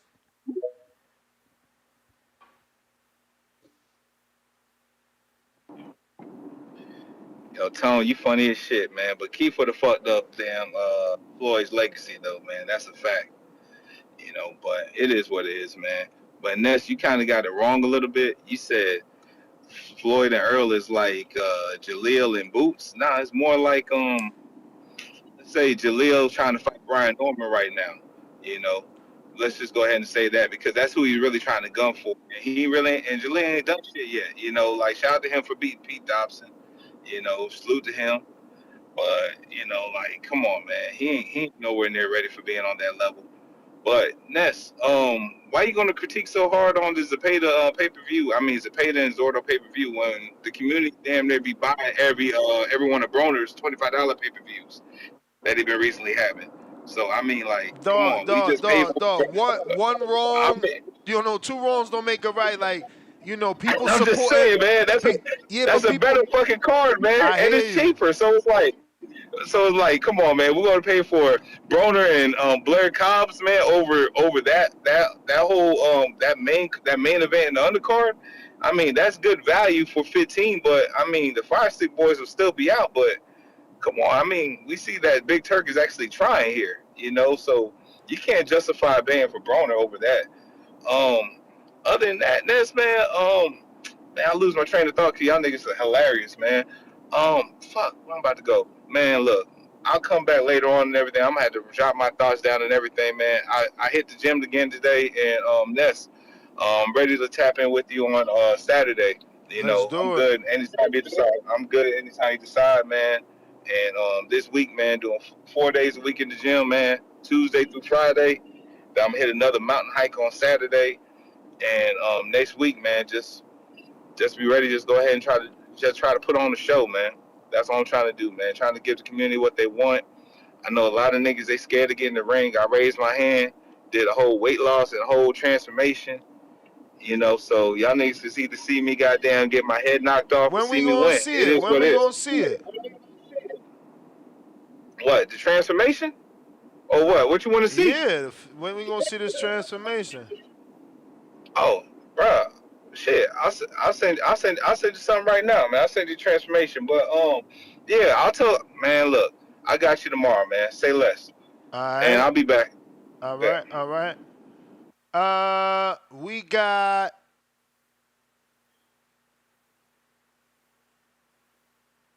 who is next? H-Town. Up. Hold that thought, champ. Brian Norman Sr. jumping on. What's up, Senior? Man, come on, Ness. Don't try to twist the shit for him. Don't do that. Read what he said again, please, if you don't mind. Okay. Unfortunately, Brian Norman's team, who are borderline circus act, are now coming back. Oh, actually, we'll take the offer. No. Absolutely. We didn't say that. That's one wrong. That's a lie. Bold-faced lie. I've been adamant, been talking the whole time about why we didn't take it, how it's not enough money. The only thing about what you talking about Las Vegas is I was asked by fucking YouTubers if it was in a different venue where we take it. We ain't go to him and say shit. We ain't went to him and said shit. That's a fucking bold-faced lie. Look at what you said. You said he came back saying, in fact, that they figured they dropped the ball. We ain't dropped shit. I don't disagree with what I'm saying. People are hearing 1.7 million. I'm hearing 810,000 because that's the bottom line. I'm hearing 810,000 before taxes. That's the bottom line. We are not remorseful about that. We don't care about that. We knew they needed us more than we needed them because we don't need them. My son's 23 years old. We did not need them. We knew that they were stuck on the Karen situation. So now at this point, with him bidding the way he did it, I said the other day, what you just posted on your story, when I said we breaking news, Boost would never go undisputed fucking with Eddie Hearn. He will not go undisputed fucking with Eddie Hearn because Eddie Hearn don't put up, again, the $750,000 that he first offered. He came out in the interview and said he offered up north of $1 million. Bold-faced lie. He told so many bold-faced lies. He said he came up $225,000 each time. That's $500,000. That math doesn't even add up. Because if you say up north of $1 million, how much are we talking? Are we talking 1.5 initially? What are we talking about? The man is a bold-faced liar. I don't think he ever intended for any of this to happen. I don't think he intended for Boost to fight a champion. I don't think he intended for. I think he intended for the whole thing to go quietly. That's why he told Boost we didn't accept when he offered the first $750,000 that he lied about. And the only thing that fucked it up was Boost said it on video, and me and my son came out and openly said, "You a fucking lie." That's it. The man is at this point, he's just a bold-faced liar. Nothing he can say can be trusted. So, where do you guys go from there? Oh, I mean, you got to think. We already had set up what we had set up. We already had you knew that. Matter of fact, you my witness. Did you not know we had Derek Quaver set up before this Boost situation ever came along? Absolutely. So you heard me on your show, and I said, fuck that date. Remember that? I do. Thank you. So you got people twisting it. Oh, they had this already. They already knew they was gonna do. No, the fuck we didn't. It was a great opportunity that we wanted to take. It was a great opportunity that we wanted to take for my son to become a two-time, like I said, two-time world champion at the age of 23. He turned 24 in November, at the end of November. So I was like, damn, that's a fucking wonderful opportunity. But at the same time, if it don't fucking make sense, it don't make sense. So people hearing 1.7 million, I'm hearing 810,000. And now that Eddie's lying the way he's lying and moving how he's moving with the underbidding of the purses and everything, the way he's moving right now, I don't believe he intended on none of it in the first place. I think he was trying to stay right under what we said, because you got to remember, my number was higher at first. My number was I wanted my son to bring home 2 million at first. I went all the way down, damn near a whole million. So that's why I was telling Bozy, now we're going to make this happen, because we were so close. I'm like, it's only a few $100,000. That's fucking tax write-off. We're going to make this shit work. I can't see them not making this shit work. And as long as he was taking, the length of time that he was taking to respond back and forth, to me, I think that was his stalling tactics. Because if we agreed to any price, then we would have had to talk about the rematch clause. It's been so many other things to communicate about. They was getting back that's within 3 and 4, 5 at one point in time, 4 and 5 days. You know what I mean? The response time was crazy. We was coming every time right back. Their callers would be right back, right back, right back. They was taking 4 and 5 days at a fucking time to respond. I honestly don't believe that he intended for none of this shit to happen. I don't believe he's using this as a scapegoat to make his plan. He wanted to go to Boost and say, look, we tried, it won't work. What do? He has a plan. I don't know if it's Virgil Ortiz. He has a plan. He got a call. He got an ace in the hole. Eddie's full of shit. Eddie is lying his ass off. Damn. Now, they've announced a press conference for all the A-side fighters for the November 8th fight in Norfolk, Virginia. Obviously, Keyshawn Davis, Kelvin Davis, Troy Isley, and their smallest brother is going to debut. Are you guys not going to be part of that press conference? this shit right here probably muddled it up or whatever else, but we still set the fight on November 8th. We ain't heard nothing about it. Like I said, we got back with top rank and we was scrapping the date. So as far as top rank knew we was scrapping the date. I meant what the fuck I said. I wasn't just talking. We meant we was scrapping the date. But because I thought there was by no means, I'm like in common sense, I wasn't thinking that he in actuality just never really wanted to make the fight. I really didn't think that. But now I know that. There's no doubt in my motherfucking mind. He never wanted that fight to happen. It would have been something else. Some other bullshit would have came up behind that money, even if we would have accepted whatever he would have offered, even though I wouldn't fucking take, we weren't going to take no $810,000. But even though we wouldn't have accepted that or whatever else, I think even if we would have, it would have been something else. Because his stalling was ridiculous. His stalling was amazing. We was coming back immediately. They fucking took 5 days after saying, when he came out the first interview, and I did my first thing, and he said, Brian, if you interested, reach back out to us. Do you know he took 5 days to respond after that? They responded to an email immediately, and they was like, oh, we didn't realize that y'all counter offered. Then from that point, it took 5 days to respond with another offer. Come on, bro. So 5 days. All, in your opinion, it was all tactics. Now, let me ask you, you mentioned via text that you feel Boots is going to vacate. Is that something that you communicated with Bozy, or this is just your assumption and suggestion, or, you believe this? No, I don't think me and Bozy on good terms right now. I texted Bozy this morning. I told him, I was like, shit, you ain't got to respond. I know he mad at me. But anyway, I was like, you ain't got to respond. But I said, bro, I tried to tell you. I tried to tell Bozy ahead of time.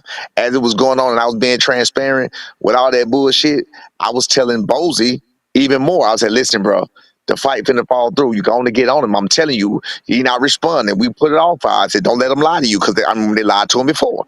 Don't let them lie to you. There's only Bozy was telling me we gonna get on it. Well, all right, cool. Thank you, brother. We on it. This was as I was doing those videos being transparent. I said, Bozy, get on him. Like, we right here. Like, let's make this shit. There was no doubt in my mind we was gonna make this shit work. It was a fucking few $100,000. That's a tax write-off. As long as I got the money, if I spend the money, it's a tax write-off. Simple.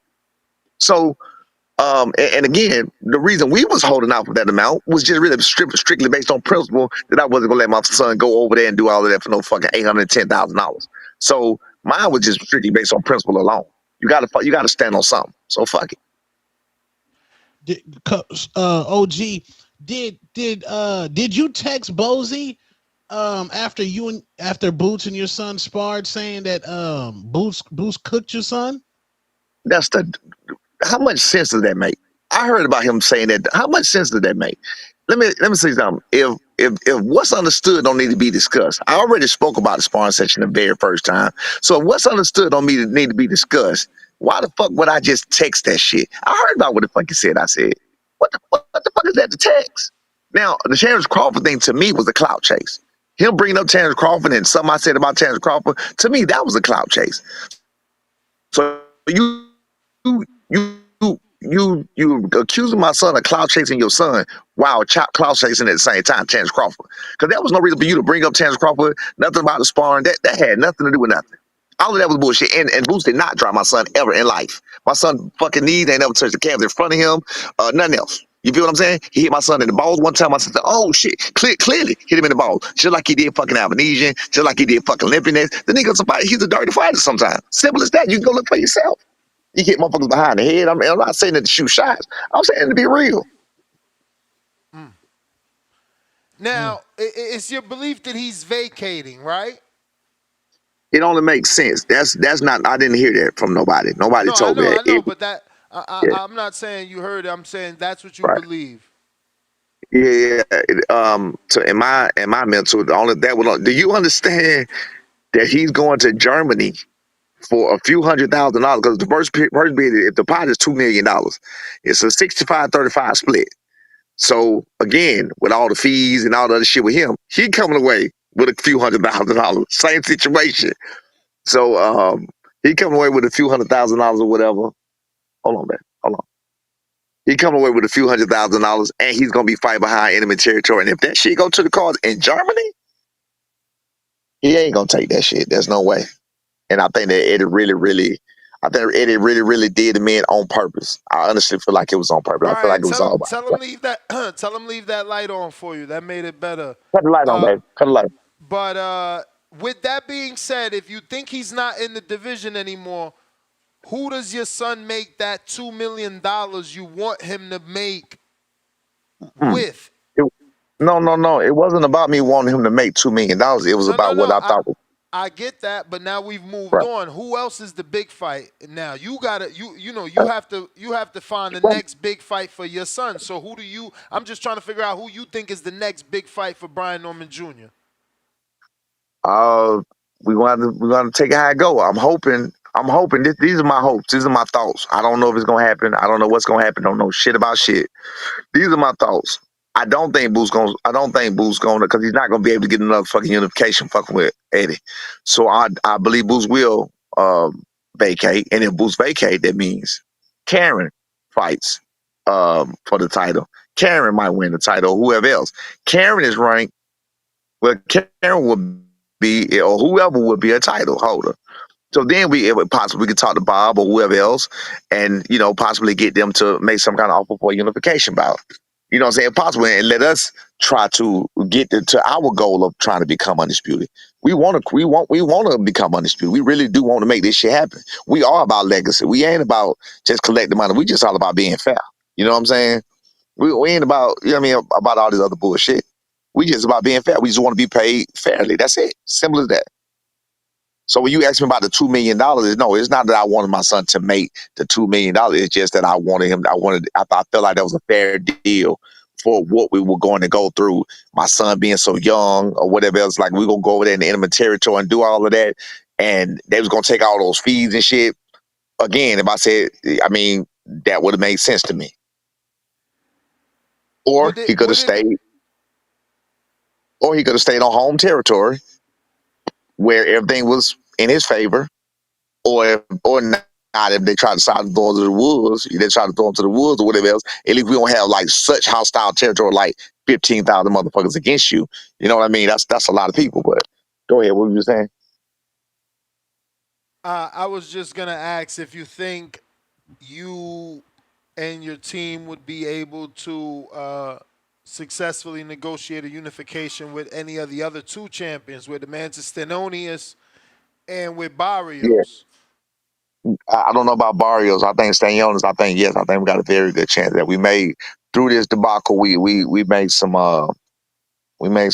connections or whatever else, and we know some people that's willing to. So yeah, we might can make some shake on that. So it's definitely everything as of today compared to Thursday and Friday last week, everything just turned to our favor. Everything, like I'm looking at how the tables turn. You know what I'm saying? Everything just turned to our favor because they talking about what my son gonna make, not realizing that people have minimums. He's talking about what he made his last fight, what he took home. All of y'all don't know what the fuck you talking about. You know what I mean?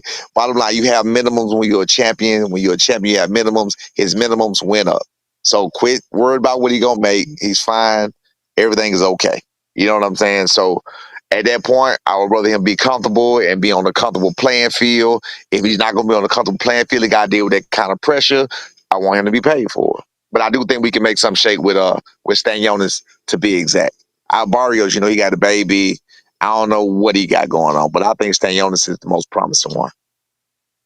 And to be clear, you said you're on the date, or you said you scrapped that date? No. I was saying scrap the date, but I'm almost positive we still on contract signed. We had already signed a contract before we had already signed the contract. You knew that. You know that. You kept telling me. You was but you got a date. You remember we had a whole fucking conversation right here. I remember all that. I just don't know, obviously you guys were given, the ability to negotiate, so I don't know if that is still there or not. So trying to confirm that we get to see him fight on November 8th. Yeah, we got to. Let me clear something up.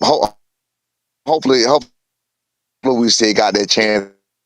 I haven't heard anything at all about that chance being taken away. But let me clear something up with some people. What happened with that was, Again, it was unexpected that my son was going to win the title. ESPN has football, all the other sports. Top ranked fights on ESPN. For a world champion, you can't be on ESPN Plus no more. You got to be on ESPN. The dates that they already had was already sold up through the end of the year. My son had to get in where he fit in. So it was either when he won that title, it was either you don't fight till next year when we make plans for you, or you get in where you fit in. We decided to get in where we fit in. This started with T.O. We was going to get in with T.O. on the September 27th situation. That fell through. Then I was like, okay, well, what we have is November the 8th. Do y'all want it? Hell fucking yeah. Gave us the opponent. Hell fucking yeah. This before Boots came along. Boots come along a week after. Yeah, about a week after Boots come along, I was like, fuck that date. And then it was like, contract signed. And I had all the thoughts that it was going to happen, but they ended up not having it what it is. And now that this is going on with Eddie and he's doing all this line and he's a bold-faced like he is, and he's so willing to do it openly like he doing it, I don't trust shit he say. Because, I mean, how can you come back in public and say, when I'm on every fucking channel saying, no, I'm defending the choices that we making. I'm defending the choices that we making, and you telling me we came back saying, nah, you know what, we changed our mind. That 50-50 talk, I don't know what the fuck that's about. That was new to me. Like, people kept saying 50-50. I didn't know that Eddie or nobody else said that. That's a fucking lie. Like, motherfucking shit lying all over it. He's a bold-faced liar. He's a bold-faced liar. But people not going to believe that until it's a fighter that they want to believe it with. That's just how the fans are. They're not going to believe he's a bold-faced liar until they see it happens to their own fighter, a fighter that they agree with, a fighter that they side with, a fighter that they trust. And then you're going to say, you know what, Brian Norman said that. Trying to tell. Well, at least we know you're back Friday, November 8th, man. Yeah, we back, man. We trying to, you know what I mean? Go ahead. And Coach, do you think two questions? Do you think Jaron Boots Ennis is in the Eddie Hearn protection program? And did you kind of expose that by spoiling their plans? No. I couldn't. That's one thing I pride myself on being I think a lot. I think between the lines, I think out of the protection program. I don't believe that. I can't say he's not, but I don't know. I don't know what the fuck going on. I don't know what's really going on. Cause I was confused about why did he lie to him about that $750,000, turning that down and not tell him that we made a counter offer. I'm confused about everything. I think whatever it is with Eddie. Whatever it is, Eddie got something cooking. And you notice they moved Conor Ben over to the IBF, right? Did y'all notice that? Say again? Number 3. Yeah, he's number 3. Conor Ben is number 3, absolutely. He was not there. That's all that shit is politics. They did the same thing with B before he fought Chukzhadzhian. It happened like last week. The motherfucker ain't fought shit, but now I'm saying he number 3. Yeah. It's all about who you know, it's all about who you know and who you pay. So you got to see the play coming. There's definitely a play coming with that. I don't know what it is, how it is. I'm thinking he probably, since he has Virgil, he might be trying to push a fight with Virgil. I think Eddie's a businessman. He about making money. So he might be trying to push it with Virgil. I don't know what he's trying to do. He never intended for Boots to fight us. He never intended for Boots to fight any other champion. I don't think we'll make him enough money. So I don't believe that was intended for that to happen. So that may not be from fear of him losing. It just he didn't want to pay that kind of money because we wasn't gonna make him the kind of money that he need. Maybe that's just maybe. It's just me trying to think of to make sense out of it. But it's definitely some fishy going on. And after he lied like he lied on me personally, when I'm out here saying, nah, we not taking 18, and you fucking on the other end saying, well, yeah, now they're kicking themselves in the ass saying, yeah, we dropped the ball. What? That's wild. That's wild work, man. That's wild work. Like, he got the biggest microphone though, so he's heard around the world. We not. Yeah, Eddie got the mouthpiece, man. He's got all the stations and locations to drop the right information, you know. And drop all the lies and bullshit. Listen, hopefully you guys can get something hammered in, man, and hopefully it isn't too late. And if it is, you know, like you said, the Stanionis thing just manifested. Hopefully that also works out. But Brian, let me get back to these callers. If you got anything else you want to add. I just got one more thing. I got one more thing to add about what was strange about Eddie too. He turned it down quick. Like I think it was Thursday or Friday when we first turned down the last offer, the 1.7. He walked away too quick. He turned that down when we came out like, no, we're not gonna take it. That's when the shit went haywire and all out in the open. And when he went doing interviews and all kind of shit like that, he came back and was like, nah, it's too late, and they know that. This was the very next day. So I'm trying to figure out if we accepted that fight that day, when was this going to take place? How was it too late today when the purse bid was like 5 days later? So that tripped me out too. That was kind of I just wanted to point that out, that I didn't know what the fuck he had going on, but it's starting to make sense about he never intended for none of this shit to go down. And I don't believe Boo's going to Germany. I believe he's gonna vacate, but that's my personal opinion, man. But I appreciate you giving me the opportunity to say what I got to say next, as usual. Anytime, champ. Anytime. Appreciate you choosing us, man. Okay. Thank you. There you have it, ladies and gentlemen. Brian Norman Sr. Giving us his side of the story. We got the phone line still available. H-Town. What up, man? H-Town, baby. All right. Hey, shout out to Eddie for taking a B side and in one fight making him a lower class A side. You know, but hey, shout out to Brian Norman, man, for running boots out of 147 and all in one potential fight. You gotta love it. So-called boogeyman can't get a fight. All about the money, Ness. You gotta pay. You gotta pay to play, Ness. If you're really about legacy, you gotta pay to play. Pay them guys. Get them belts. Word. Build your cachet. Hey, build your cachet up. Become undisputed. And then you're looking for the mega paydays. How you trying to have the mega paydays and you're an email champ? You know what I mean?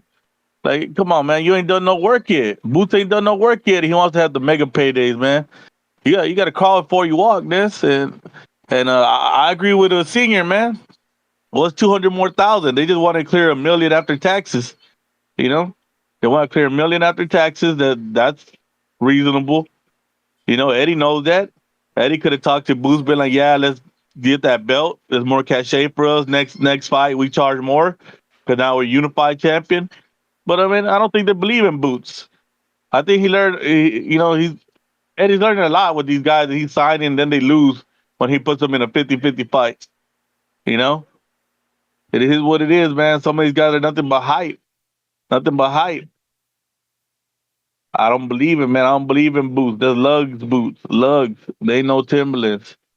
When you walk in the water with those, your feet get wet. You know?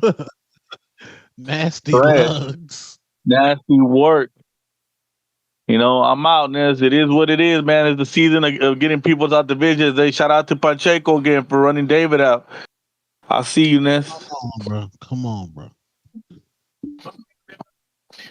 Crazy, man. So that's the play. I guess that's what they saying. Moose counter.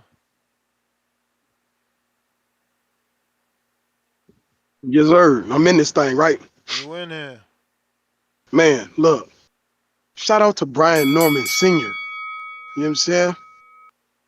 I want to speak on Norman brought up when Eddie Hearn, the time that he takes to address or takes to respond back to the Norman team. It was taking too long. You get what I'm saying? These are critical details. You know, he's painting a picture for you. He's letting you know this is what's really going on. I'm giving you all of the details. What you want to know, I'm putting it out there for everybody to know. Give him his respect.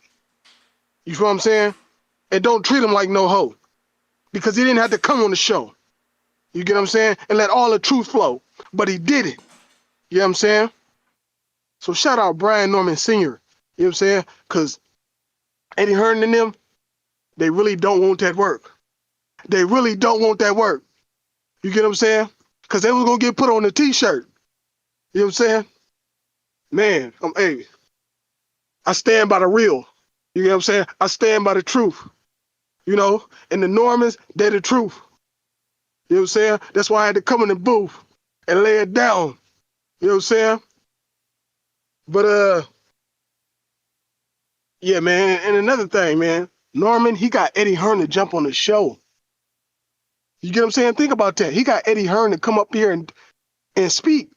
Eddie had to get up out of here because it was too much heat. But he still got up here and he had to speak. You know what I'm saying? And he got up here real quick. He didn't answer no questions or nothing. That's cool. That don't mean you lying, but at the same time, hey, my guy, we got a brother here who answering all the questions. He giving us all the details. So that's what we gonna run with. Cause you ain't, you know what I'm saying? But yeah, Norman out here pressing buttons. He got these niggas stuttering. He got these niggas running. The Normans is out here gunning down. The ops rocking boots, cause they clowns. They gonna get that ass beat down. It turned Eddie Hearn clown ass smile to a frown. This Norman on mines, nigga. Get down. Do it now. You know what I'm saying? Hey man, once again, shout out Brian Norman Sr., Brian Norman Jr., shout out TBV, shout out Ness, shout out Two-Tone the Superstar. I know my nigga Brian Norman, he was going on for a pretty long time, you know what I'm saying? Hey, but it's all good, you know what I'm saying? We love you and we appreciate you because you standing on the truth. When you hear it, when you hear somebody speaking that bullshit, you know what I'm saying? You come in here quick and you don't play none of it. That man got the energy for it, you know what I'm saying? He ain't playing no games with that Brian Norman name. You know what I'm saying? He come through slaying. You know what I'm saying? You feel like it's your time. Well, But it's not your time. All right. I got Tip Bellis counterpunch. Yo. Yo. Yeah, man. I just got the notification you got a Scarborough on. Yeah. Yeah. I seen him. I think it was it a Lamont fight that I think he was on the card, or it might have been another fight. Yeah. Kid nice. He nice. But yeah, man, you know, roll out, man. Roll out, man. You know what time it is. We back in business, baby. Big Al came back in the picture. October 19th. Y'all know what time it is, man. Tim Tszyu versus Bakra, man. You know what I'm saying? October 19th. So set the dates, man. Get your Amazon Prime accounts ready for the free event. You know, we back in action, man. PBC. And then y'all know as of next week, Border Wars. You know, we coming to show out, man. We coming to show out. It's gonna be an event, man. So just be ready, everybody. And then, you know, Boots Ennis, man. Ness, I seen the play coming. You know what I'm saying? When Conor Ben got moved to number 3, I was like, damn. I was like, either one or two things is gonna happen. I said, Boots gonna fight Karen, or, you know what I'm saying, he might move up to 54 and vacate, and they gonna have Karen fight Conor Ben, bro. So get ready, y'all. Conor Ben versus Karen Chukzhadzhian. You know what I'm saying? That's the fight they gonna end up making, bro. I'm telling you. It's about time Eddie put a belt on Conor Ben. You know what I'm saying? He got to do it through Karen Chukzhadzhian. You know what I'm saying? Me being me, I'm rooting for Karen Chukzhadzhian. You know what I'm saying? You know, got to root for Karen.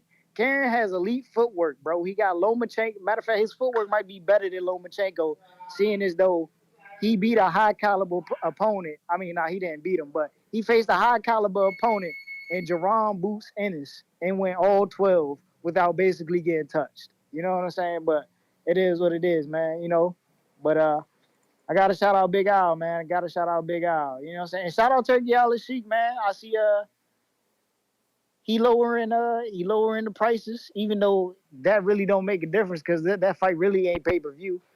But we are getting the all Hispanic showdown for free on DAZN. Shout out to my favorite promoter, one of them, Oscar De La Hoya. You know what I'm saying? The guy I tell everybody they should sign to because he knows what he's doing. And he was a former fighter, so he can relate, you know. Shout out to him, man. You know what I'm saying? Big things coming, man. Big things coming. But, yeah, man, that's my call, man. Shout out to Lugs Ennis, Riyadh Stevenson. You know what I'm saying? Over there on the Matchroom side. You know, I know they're struggling. Shout out to Scrambled Egg Ben. You know, I know they're going through it right now. Damn. It's crazy because Hearn trying to get Akhmadaliev the Inoue fight. He can't even do that, man. He's just messing up all across the board, bro. Honestly, done put that belt on the dude that coffin face, and then he done got rid of his belt. Jaron Boots Ennis got a belt. Now he getting rid of his belt. The kid from Raymond Ford got a belt. Now he got to get rid of his belt. Every time somebody get a belt with Hearn, they just got to get rid of their belt right after they get the belt, man. You know what I'm saying? It's not like he building this champion. At least build him for a couple of fights. They get rid of their belt right away. It's just crazy, man. It's just crazy. You know what I'm saying? He did that when Luis Alberto Lopez beat who was that? Josh Warrington. It's crazy how Hearn how Hearn promotes, man. It's crazy how Hearn promotes. But that's my call, man. That's my call. All right. Cliff, Connecticut.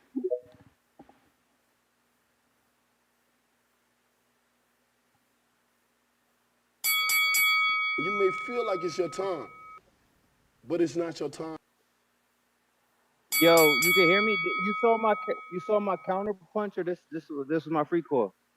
Nah, I ain't see no counter punch. It's in the super chats, but yo, I feel like can you hear me? Cause I'm walking the dog. Nah, I hear you. I was waiting for you. Yo, Eddie Hearn is a snake, and they kind of outclassed the negotiations, the Normans. But I do feel like Eddie Hearn's a snake. But Ness, Two-Tone, you still there? Yeah. All right, I want y'all to listen real quick. I'm gonna give y'all a little hypothetical, a little scenario, and I want y'all to respond. Ness, stop typing and doing everything. Let's listen real quick. Yo, so all right, say you selling a classic car for 25,000, right? That's Norman Jr. The buyer, Eddie Hearn, you, Norman Sr. You got a classic car.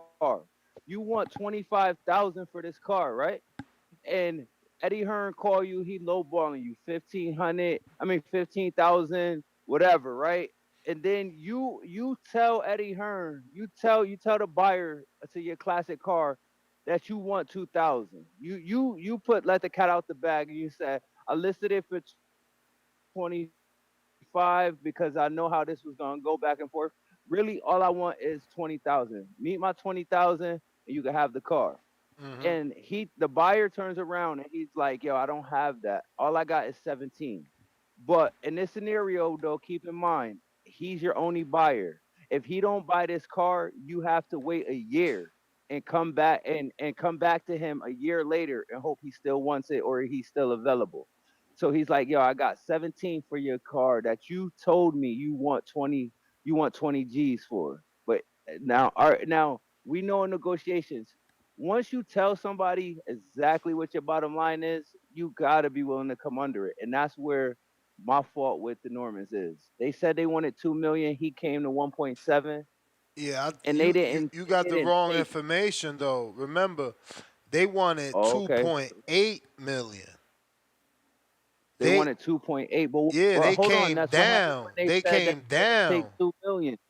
That's what I'm saying. They came but down. That's what, in my hypothetical though, we came down to 2 million. You gonna tell me that I didn't hear correctly that they was willing to rock out for 2 million? Nah, you mean 1.7 million in Vegas? So they never said they would take 2 million in Philadelphia. Only if the take home is 1.2 or a million. Remember, but again, Keith Thurman said you gotta make 2 to make 1. So maybe you are right. I don't know. He was cutting out a lot, man. I'm gonna be real. I didn't necessarily hear him say that they 2 million. I mean, I think I did hear him say 2 million.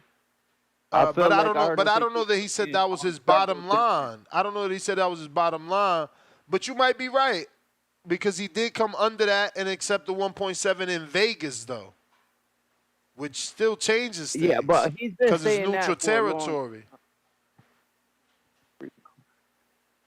He been saying that he would take that number outside of Philly for a while. So that really don't help my argument because I know that he'll take a little less if they played on neutral ground. But I felt like I heard him saying he wanted 2 million, and if they gave him 2 million, he would take it in Philly. But I also feel like if you tell the He buyer definitely said, that I told Bozy, I wanted 2 million. So, yeah, I guess you're right. so if he said that, all right then. So if you're gonna tell the buyer that you good with 2 million and they come all the way to 300,000 less, like that's like Yeah, but that's what I'm 101. saying. He told you he didn't take it based off principle because he told you his bottom line and you still went under. That's why he But calling you Ness, a snake. That's hold why he on, but calling you Ness, cheap and all that. hold I'm on. listening. You a I'm hustler, listening. Ness. You a hustler. You never reveal your true bottom line because the buyer is I never mean, gonna that's meet it. not true. That is, I Nah, believe it nah, is. nah, nah, nah, nah. Listen, if you ever bought a car in the auction, or you ever tried to buy a car, No, period, I'm like from talking a about the person. backyard. Yeah, What you mean? yeah. No, I'm saying the backyard. Like it's not the auction, and because I'm whatever. I see that I'm just you saying, don't there's still agree with that sellers. principle. Even regular sellers have firm in their offer. It's like, yo, 10,000 is firm. I'm not moving off that. Like that's the price of the car. It don't matter if you come with 9,800. I'm firm on 10,000. Like you never seen that. All right. Ness, I got you. So keep this in mind because he can't go nowhere else to get this money. If you don't make this sell to this person, you gotta wait a year, and then you can revisit, and you have to I'm revisit keeping the that in same mind. person. I'm keeping that in mind. But now you keep in mind that we sat here and said Shakur wouldn't make more than $3 million that he was getting offered from Top Rank, and we see that was a lie. So when and I used to say if a fighter lose back to back, Nah, his that career Shakur done. don't got nothing to do with it. Nah, it do. What I'm trying to explain, Cliff, is And that what we does sit losing here back to back got to just do hit. with this as well? Hear me out. Go You're ahead. not listening. All I'm trying to say is that we sit here and make opinions on people's career thinking it's going to be end all be all, and then it's revealed that it's not. I'm showing you that All it's right, so not. let me jump in. But it's not. It might not be. But they can't go to Barrios. They can't go to Stanionis and demand this same price, and they could possibly lose. So you got a bird in the hand, but you want to reach for two in the bush. If they came that close to what you say your bottom line is, you take it, and that's why Eddie Hearn's saying they doubling back and now But they want it. again, But he my whole answered thing Feel you. like is it's your dealing with a He time. snake. answered you the But first it's not time he your came time. on the show. Y'all giving y'all opinion from y'all situation. Him and his son in a situation where they ain't been hurting. He literally said out his mouth, I haven't struggled since I was 21 years old. They also live in Atlanta. It's not expensive. Well, not Atlanta. They live in Georgia. It's not expensive. Property is not But expensive. He's an older man, so I'm sure he's bought his house years ago. You know, again, But his Ness, son don't work. Ness, This is you his got job. money. Ness, you got money. You drive a Corvette, and you ain't gonna. $800,000 is different. Come on now. I know you ain't hurting, but $800,000, $900,000 after taxes, like he's saying, Yeah, but that's you different. ain't hear the first part of his interview. The first, not today's, but the first interview where he said, "Look, we fight 3 times for 300,000. We make that. We What if make. you lose? But how you gonna lose to Joey Cuevas, man? Derek Cuevas, man. That's one of the 3 fights, bro. What if you lose? I mean, who you Yo, it's a gonna bird in the lose to? hand. Who you gonna lose to? You yourself say he ain't gonna get Barrios or Stanionis, and Boots moving So up. he, Who he losing to? but he's Cliff? not. But Ness, he's not a true blue chip fighter. We just found out about him when he got a Yeah, but underdog Top win Rank over got a somebody who ain't champion, the real brother. deal. Man, Top Rank got a champion. You think they gonna throw him to the So they don't. wolves, or they Oh, No, gonna but groom him? didn't T.O. we see him That's struggle? Didn't T.O. we see Bill. him struggle? Huh? What you say, Tone? I That's gotta go. I Mike. gotta go, Cliff. I gave you that counter and then You some. did. I got That's Big T.O. Bill. Supermax. They ain't T.O. belt. He ain't even asking for that belt. He ain't even asking for the belt. And I want that fight. I want to see Castillo really, really handle, someone that big because his power hasn't really been showing up. But I don't know that T.O.'s actually going to take something like that right off of a new trainer. And I hope that's what it means. Him working with Canelo and Eddie means that he's going to end up training with Eddie Reynoso. That will be good for his brand. It'll give ESPN a lot to talk about during his fights. You know what I'm saying? We got Supermax, $2. He says, no debate. Keith Duck, EJ, period, end of story. Yeah, this coming from a dude from Texas. We got Pristine Sports Network, $2. DC3, a clown. And Two-Tone look like Uncle Phil, hashtag Fresh Prince. Damn. Yeah. You do look a little, you do resemble Uncle Phil a little bit. Nah, chill. They got to fall back on my man Tone. Come on now. Yo, he do got the uncle. I can see it. I can't unsee it now. I'm about to send y'all something. Hold on. Oh, no, go man. ahead. So go that ahead. means somebody already has said that. He about to send something that they had sent them before and shit. What up, I mean? Talk to me. Yeah, I'm just trying to figure out because I didn't hear the whole interview. I was trying to get the kids straightened out, but did we? I mean, it sounds like Brian Norman from what you said. I don't know is that an exact quote, but you know, slow money's better than no money. If you fight 3 times for 300 bands, that's that same. He said he would make that his son would make more than the 800,000. Because if he fought for 300,000 3 times, he's in a smaller tax bracket, so he brings home more. Not to mention in this interview, he also reassured everyone, which is something that people should have known. We've talked about this plenty of times, but Brian Norman won a belt. His minimum is different. His minimum is different. He doesn't have the same $100,000 minimum. He's not a $100,000 fighter anymore. He is a champion now. Yeah, no, and I agree to that. You know, I'll just say this because I kind of want to put this to bed. And I've asked several lay people, several quote unquote experts, several money men. I even asked a couple niggas with some money in the brown paper bag, right? And what they told me was, you know, all money ain't good money. And people seem to believe that most when it comes to Eddie Hearn. Me, maybe not so much, but I've always kind of been on the side of things where it's like, for me personally, I feel like you could write your own ticket with a win. So you got to it takes money to make money. In investing in yourself, a sweat equity that you sometimes cannot quantify. Does that mean I'm saying that the Normans should have just took the money and punched their own ticket so they can write their own checks? Kinda, but at the same time, I do understand the other side of it and building your own legacy. But that's why I don't like when people do this rush to judgment. And I made the statement. Everybody was hooping and hollering, oh, it's a mandatory. It's a mandatory. It's got to happen. But this is the business of boxing, friends. And even Karen wasn't good enough. So you guys will soon come to learn all of this conjecture and what ifs.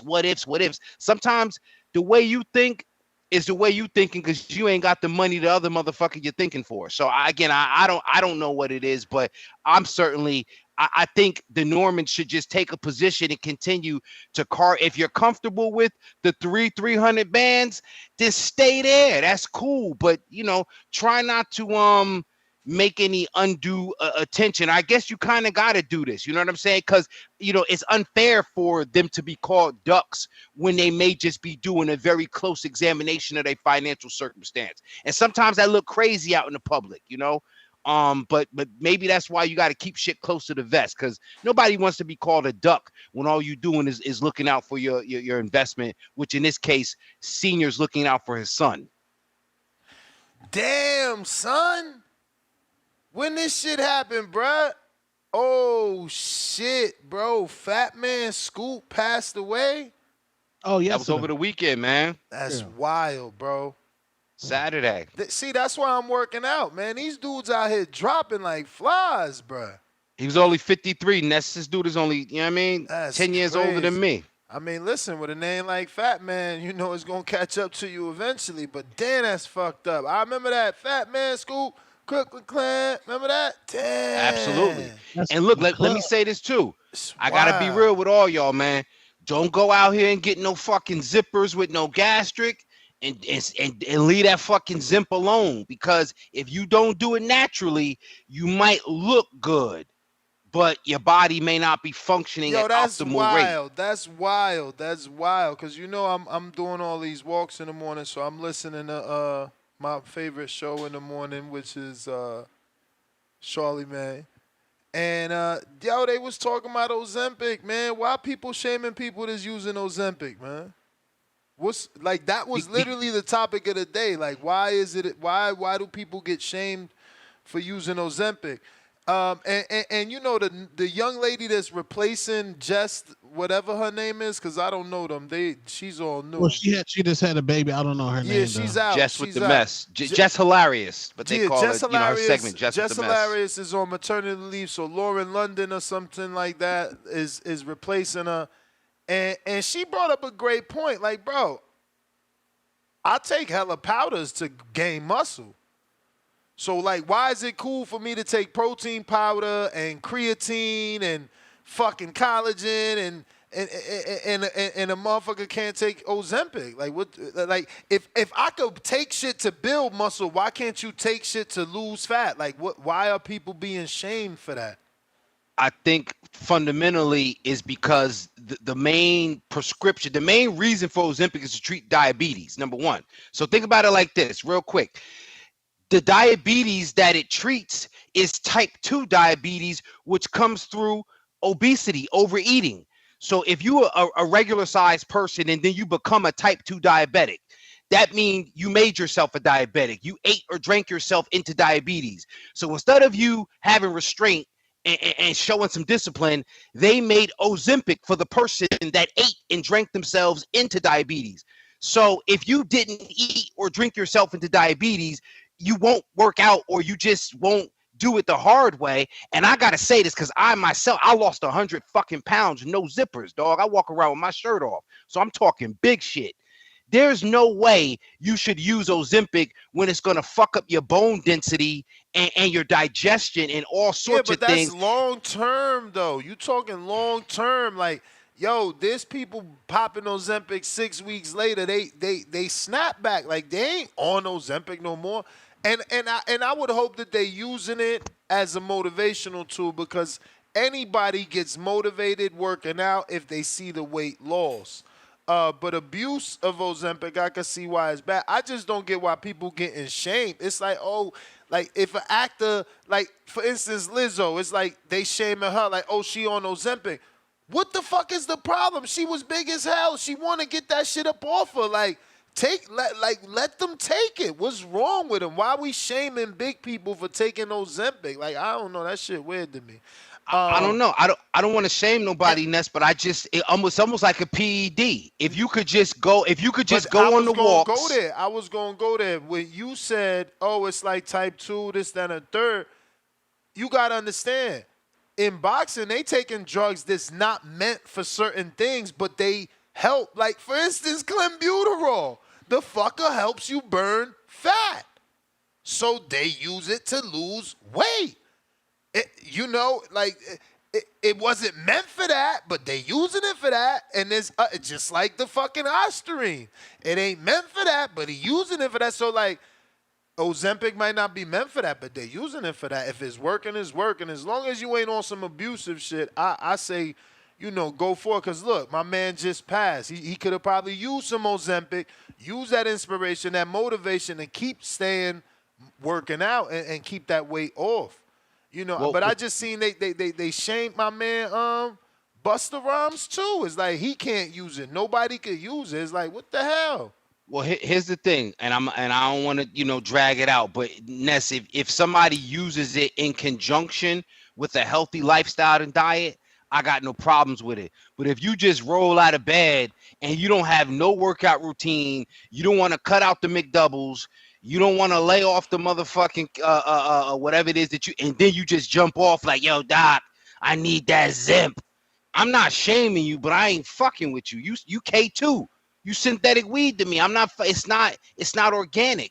And because without the lifestyle, what's the likelihood of you actually maintaining the weight down? If you just go straight to the Zimp and you lose the weight, that may not, spurn that person to live a healthy lifestyle. They may just have it built in their mind. Fuck it. Whenever I get overweight, I just get the Zimp dog and I lose the weight. My cholesterol levels are still through the roof.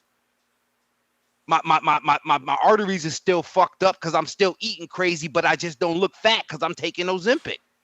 And that's where, for me, the problem lies. People can still damage their bodies. It's what my producer said. Maybe you feel that way because I know you and I believe you. But I think a lot of people feel like my producer is saying. People are mad that you get to skip the suffering and the old-fashioned way of weight loss, and they want you to do the suffering. Like it's like me. I didn't take Ozempic, so it would be like me being bitter. It's like, oh, you cheating, you cutting the line now. Like, yo, bruh, like, what you eat don't make me shit. I mean, anyway, back to boxing. Isaiah, what up?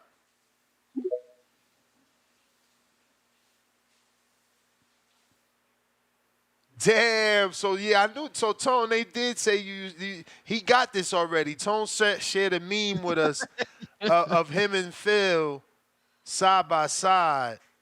Tone, but this is a wild picture of you. This don't even look like you. This look like some African that sells fake cars on the internet. That's hairline Tone. Lord have mercy. This don't look like you. This look like a African, man. Bruh. This do not look like you. That's me, man. Then you got the V-neck sweater.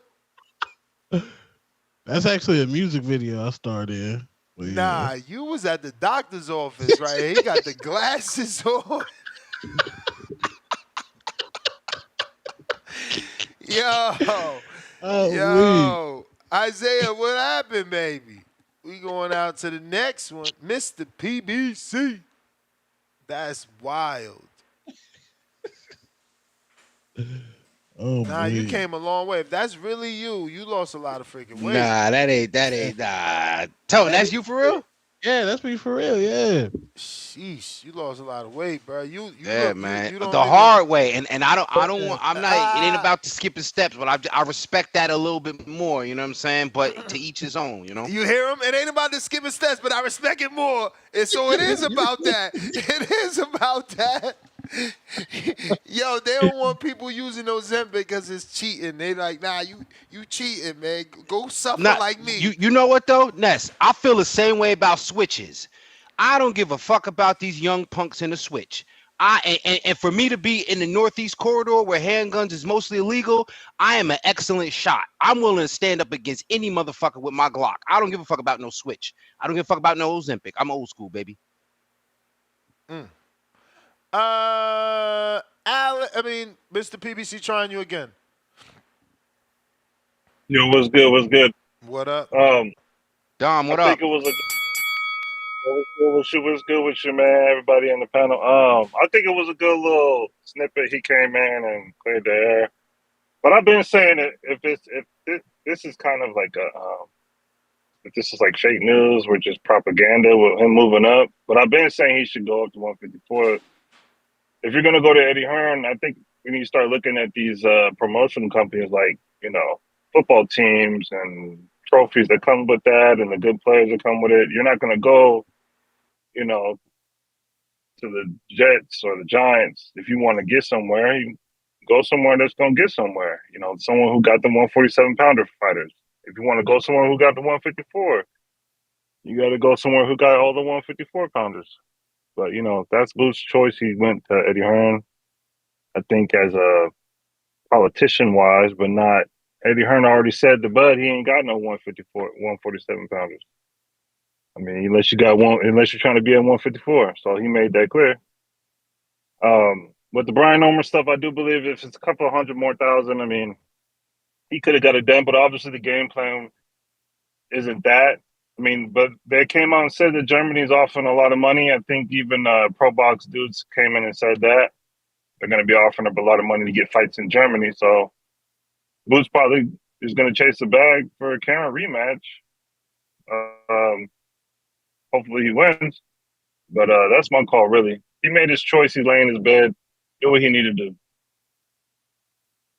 Nah, great point, Dom, and that's where I'm at too, man. At least if that's the move, let's just leave the whole Boots ain't want it. Let's not even point fingers. I think that's where people went wrong when it came down to the blame game, because then you kind of got to make one person the duck and this and that. But I think they might have learned their lesson from this one. They might keep negotiations in-house until it happens.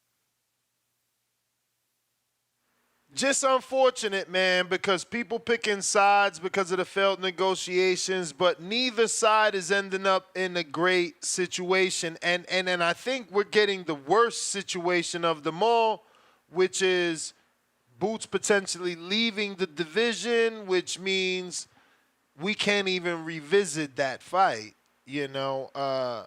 That's crazy. But does it take us in a different direction? Does it, and I don't want to go too far, but does it take us in this, oh, well, we was waiting to see Boots and Bud anyway at 154 maybe, or we not even, I mean, we just concerned. That's just wishful thinking, right? Like Boots needs to make a statement at 54. One that gets the attention of Crawford. Like, let's not act like Crawford isn't being bougie right now. He's not just fighting just anyone. You know how it go.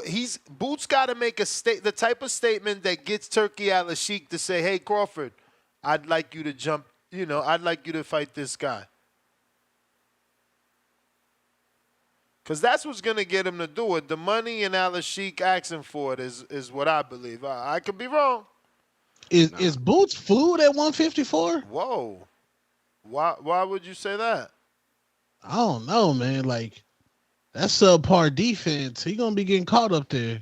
That's a funny question, Tone, because I was just going to ask, could or should now, mind you, this is all conjecture, but could or should such a statement be made against a Madrimov, common opponent?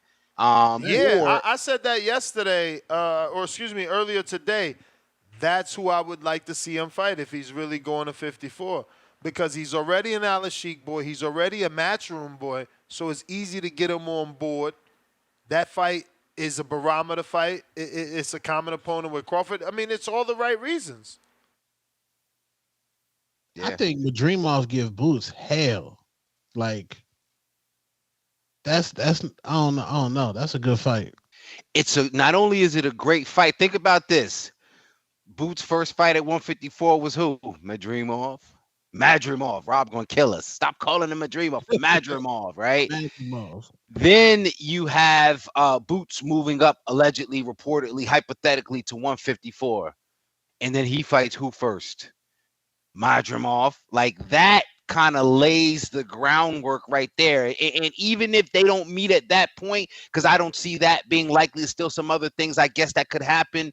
You do set the stage for a Virgil and Boots. So I don't think Eddie is worried, even though I don't like the move, because I like for things to be final. I like for divisions to kind of be settled. I like for a guy to at least unify a couple of the belts, and then if he decides to move on, so be it.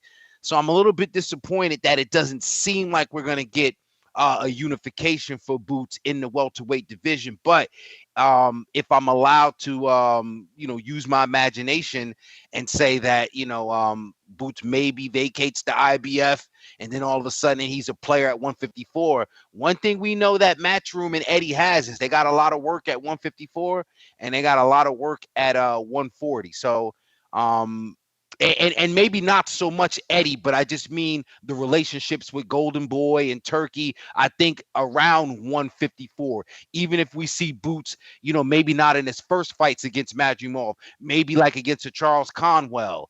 That's a very tough first fight. Don't know if that could happen, but it's some interesting things that could happen for Boots should he decide to step up to 154. Yep. Who we got next? We got a bunch of callers here. We got Treese, Toledo. Soon as you said Charles Conwell, here come Midwest Mafia. They don't play. Y'all. Midwest Mafia. What up? What up? What up, though? What up, though? A2 Tone, of course, man. You know what the fuck going on, man. He mentioning my guy. We got Virgil ducking my guy, man. This shit out of control. But yeah, if Boots want to go up to 154, my guy Charles Conwell, I'm sure would be more than obliged to take the challenge. You feel me? I would love to see it. And if I run over, you know me. If I spill, I got the bill, by the way. But King Amin, shout out to my guy. Hey, yo, Yes, I seen sir. your girl Jenny Fuchs. Man. She's a cyborg. Her motherfucking thumb was through her hand. I thought I was tripping, gang. I seen the bone going. I said, whoa. Then she wanted to fight with that. I said, whoa, what's next for her, King Amin, in that division? She done got her a strap and whatnot. What would be next up for somebody like her, out of curiosity? Honestly, I'm hoping that she does us all a favor and defends the belt. Although it's an interim, right? Maybe Mauricio steps in and tells Shorty that's been. I can't forget her name, honestly, no disrespect, but it's like if it was worth me remembering, trust me, I'd remember. I remember Marlies Gangloff, who's a former EBU champion that fought Ebony Bridges. So if I remember this broad name that got the full WCB title, she shouldn't have it. That being said, I hope that Fuchs and her have a full unification, or that chick vacate, especially seeing as how she hadn't fought since 2023. Leanna Cruz and Jasmine Artiga are two names in the 115 division, longtime contenders. And think about this. Fuchs is the champ at 4-0. The WBA champ at 115 is about 6-0, Japanese shorty. So it's a lot of belt holders now. Two of them who have no recognition. That's the one shorty who beat Shorty on Devin undercard, right? The Japanese shorty, right? Yeah. I remember. Okay, yeah, I remember that. She was actually pretty entertaining. Shout out to her. She got that done. She got to fight the girls that's out here to give the wreck. That 115 ain't deep, but either Leanna Cruz or Jasmine Artiga. Those are the top names at 115 for sure.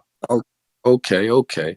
But shit, like, hey man, you know me, it's all about O'Shea Jones. Like I say, Cecilia Breakers, we still on your ass like a diaper rash. But hey, that's neither here nor there. But with this, I ain't gonna hold you with this boost topic. I feel like I heard your man Brian Norman talking about the long play for Eddie Hearn and all this shit, because he is coming off a bit of a bullshit artist, you feel me? But that's okay though.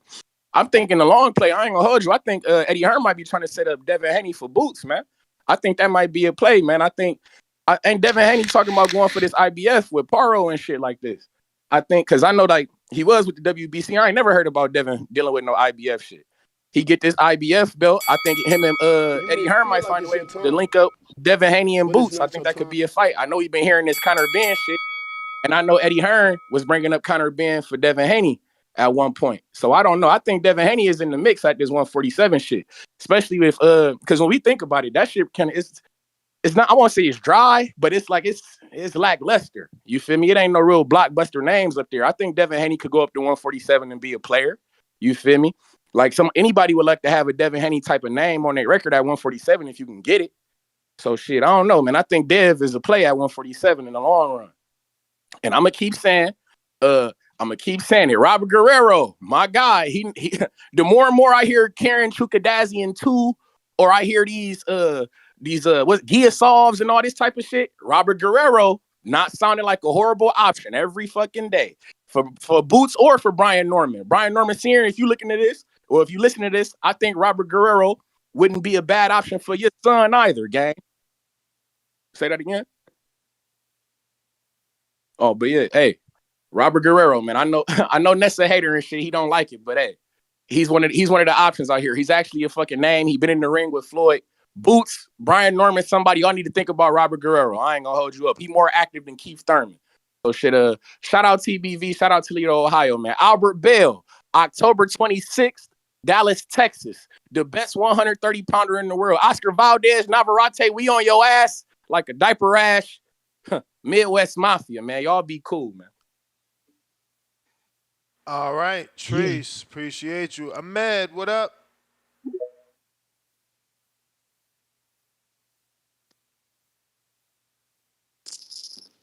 Yes, guys, how's it going, man?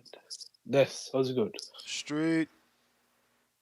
Yo, I gotta talk about this. I do blame Norman. I was blaming Norman, but I gotta say this. There is obviously two sides, even if majority of the blame people think goes to Norman.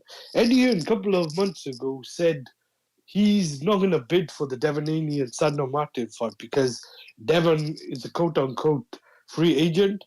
And he said, if you're with me, I'm going to back you and I'll overpay. But he didn't even make a bid for that fight. Fair enough. But for this fight, like, I don't think they should have paid Norman like 2.2 million, but could they not have just paid a little bit more, like go to 2 million and see if the fight was going to be made? Because I didn't listen to the full Norman interview, but I tried asking the manager, Jaron Clark, like, would they have accepted 2 million? Because this is another purse bid Eddie Hearn has lost. Like, what do you think? Like, do you think Hearn is trying to save money, or is he like being a hypocrite? Because he's kind of contradicted himself numerous times now. I mean, he only lost by 250,000. Well, actually, this one was like $1 million. Right? No, yeah. It was like a couple 100,000. You know, they bid No, 1.566. it's more than that. No, it's a little less than 400. No. It's about 300,000. He bid 1.6, and they bid over 2 I million. just said a little less than 400. All right, let me see. I thought you said a little less than 200. I was wondering. No, a little less than 400. So it's he wasn't that off.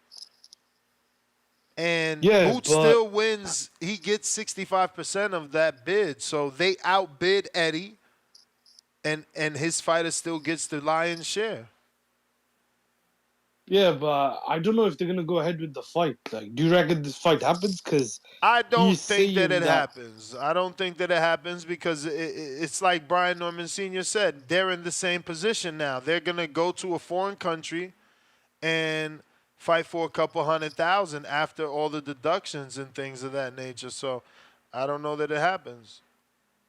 Yeah, but this is my point, though. If they won the purse bid, they probably would have remapped this guy. And I don't know. Exactly. That would have been more likely. If they won the purse bid, they would have had control. They could have done the fight in Boots' hometown. Financially, it would have made sense. But they didn't win. Now he's got to go to a foreign country. I don't know that they're going to be willing to do that. I don't think many people want to see this fight. So I don't know if it's gonna happen. But I think he needs to move up, because even if he can't fight the champions, there's fights against Virgil, Boachuk, Madrimov, and even Conor Ben at 54. I think those are good fights. Like, one last thing before I go. What do feel you like think it's your about the time. Janibek situation? But it's Do you not think your time. Janibek should move up or stay at 60? I think Johnny Beck needs a new promoter. He was another one not happy. You talking about Eddie? I mean, at least Eddie bid 1.566. Johnny Beck's promoter bid 350,000. So, there's people in worse situations than Boots, and this is what I'm saying. These guys calling in and they're like, "Oh, Eddie failed them, and Eddie did this." Bro, there's not a lot of people out there that have someone bidding $1.5 million. Ask Johnny Beck with 2 belts. He didn't even get $500,000 bid. Abraham, what's up? Listen, buddy. Hey. What up? If you hit your sister one more time, you're going to have a big problem. You hear me? All right, don't hit your sister anymore. Then how am I supposed to... Hey, Abe, you there? Man, how come later she just hit me back? So I decided All right. Okay, well, let me know. Al in the Bay, what do you say? Abe handling that business. Handling that BI. Al in the Bay.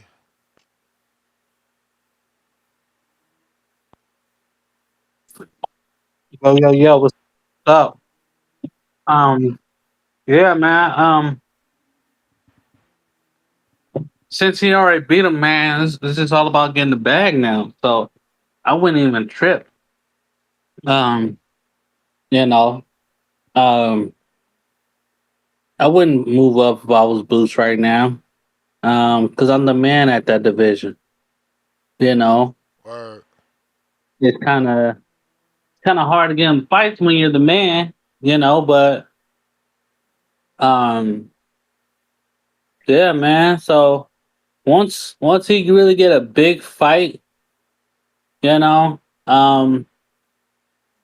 gonna be hard to get somebody to come to Philly, to your hometown, unless they're like a super underdog. You know, if they're like a super underdog, of course they're gonna come to your hometown because, you know, you're the real money man. But if it's close to 50-50 or 40-60, they ain't gonna want to come to your hometown. That's like Bud going to Dallas for Earl. Like, I'm not going to Dallas. You know, we're gonna meet in a neutral place. You know, so you know that's one thing I realized. If it's 50-50 or close to 50-50, 60-40, they're not gonna try to come to your hometown. They want to meet in a location where it's neutral, so it won't be like a home field advantage. Now he could bring, if they would have won, he could have brought Karen to Philly, you know, because it's not gonna be like a 50-50 type of situation, you know. If he fights Barrios ain't going to Philly, you know. We're gonna have to do this at another location, somewhere that I got people, you got people, so I won't feel like I'm getting screwed out of the deal. So that's one thing. That's one thing where they messed up. They was talking about Philly, Philly, Philly, Philly. Nah, we gonna worry about getting these fights. And if I can fight a scrub, I'm bringing him to my hometown. You know. Now, if I have a road warrior who's happened to be one of the best fighters, and he willing to come, that's great. But most of the time, they're not coming to your hometown. You know. That Earl wouldn't go to Nebraska, Bud wouldn't go to Dallas. You know, um, Shakur definitely not going to. Let's say if he fights Baltimore. if he fights Devin, he's not coming to Oakland. You know, and Devin is not going to New Jersey. We're going to Vegas. We're going to Texas. We're going to New York. You know, close to New Jersey, but we're not going to New Jersey. I doubt if they go to New York.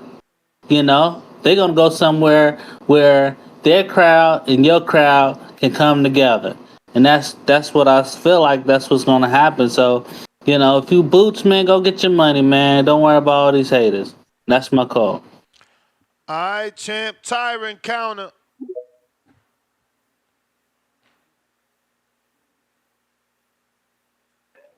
Yo, Ness, what's good? What up? Two-time man, shouts out TBV. Good show, good show. Shouts out to Norton Senior for jumping on. Again, man, TBV is the best out. Ness, you doing your thing.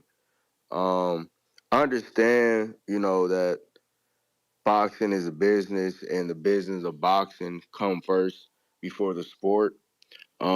But just as a fan of the sport, just talking from the fan perspective, I feel like Norman needs a TO, needs a Boots. Um, like we said in the past, it takes two to tangle, right? Again, earlier, like I said, I think this fight would have been great for both fighters. This would have been the highest, paid from Norman. And like you say, Ness, like you just said with the other caller, like who knows, right? Like he makes 300,000 in three fights, right? And they and with in top rank, they're not gonna throw, a hard fight at him, right? But just given as a fan, um, and as Norman Senior was just on not too long ago, but a few days ago, the way that he was talking spicy, like how basically seeming like Boost was easy work to me, the way that he was talking, like my son can get him. And respectfully so, that's how you're supposed to be, right? If he believed that or believe it or not, it's showing to me kind of that he's not believing it, right? Because you look at Devin Haney, he went to Australia and fought Cambodia. It's now given to understand it's somebody call in, he fought for Undisputed, I understand that. But he still went to Australia, a whole different country, not even in the United States. And I think the split was what, like 70-30, you know what I mean? Went over there, took the belts. then went back over there again and took way less money. Again, the split was like 70-30 and went over there and rematch. Given, I think it was in the clause. Mistake me if I'm wrong.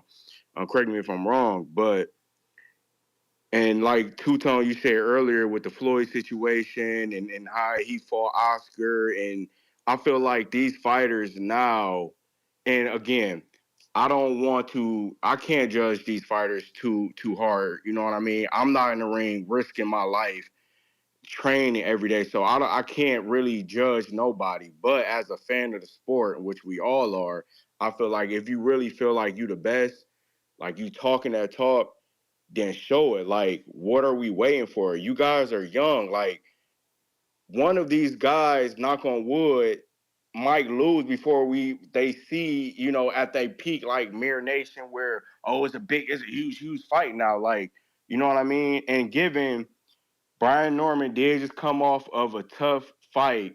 And so, given that, I do see that possibly Norman team kind of want to take a not soft touch up, but a soft touch up before getting inside the ring with a boost in it. You know what I mean? Because getting back to back tough fights, again, I can't judge a fighter. I'm not a boxer, but fighters, I'm sure that can call in and contest to this. It's tough training camp and fighting back-to-back tough fights. So trying to just understand it from both perspectives and both lines, you know what I mean? But just as a fan, I kind of wish we get some of these fights that we talk about that's circulating, and it seemed like it's just more as props and propagandas and everything like that, and actually getting these fights. So I just wish You we may just feel get like these it's your fights. time, But that's just my call, Ness. but it's not your Tune in. time. Shouts out, TBV. All right. Isaiah, trying you again.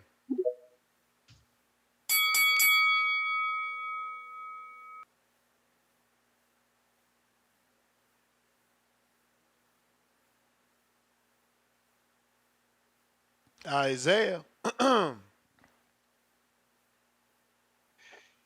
There's was that Isaiah or was that me? No, that was you. I don't hear him. Well, I think too, that was a great call. Part of these negotiations is getting like sparring footage. A lot of the shit we ain't even supposed to know, So, sometimes, and I think I mentioned it earlier, when you get these fighters, I like to see them kind of just carve their own paths. And I mentioned in another show, yes, the young fighters are supposed to call each other out, but when they're so close to the fight happening, you don't want to make it look like, one fighter is doing wrong because the Normans, like I said, they have such a good path. And money aside, the Tio fight is still a good fight for legacy, recognition, and visibility. Financially, I don't know how it does, but it's still some good stuff to do aside from attaching your legacy to the other guy. So I think they should just keep it clean, man. Go their separate routes, 100%. Yeah, I don't think we're going to get Isaiah on today. Brandon.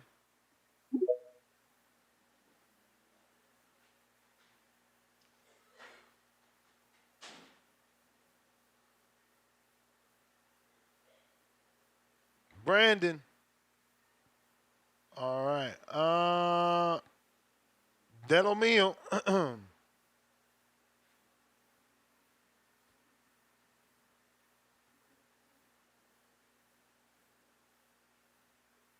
Joe Pilot.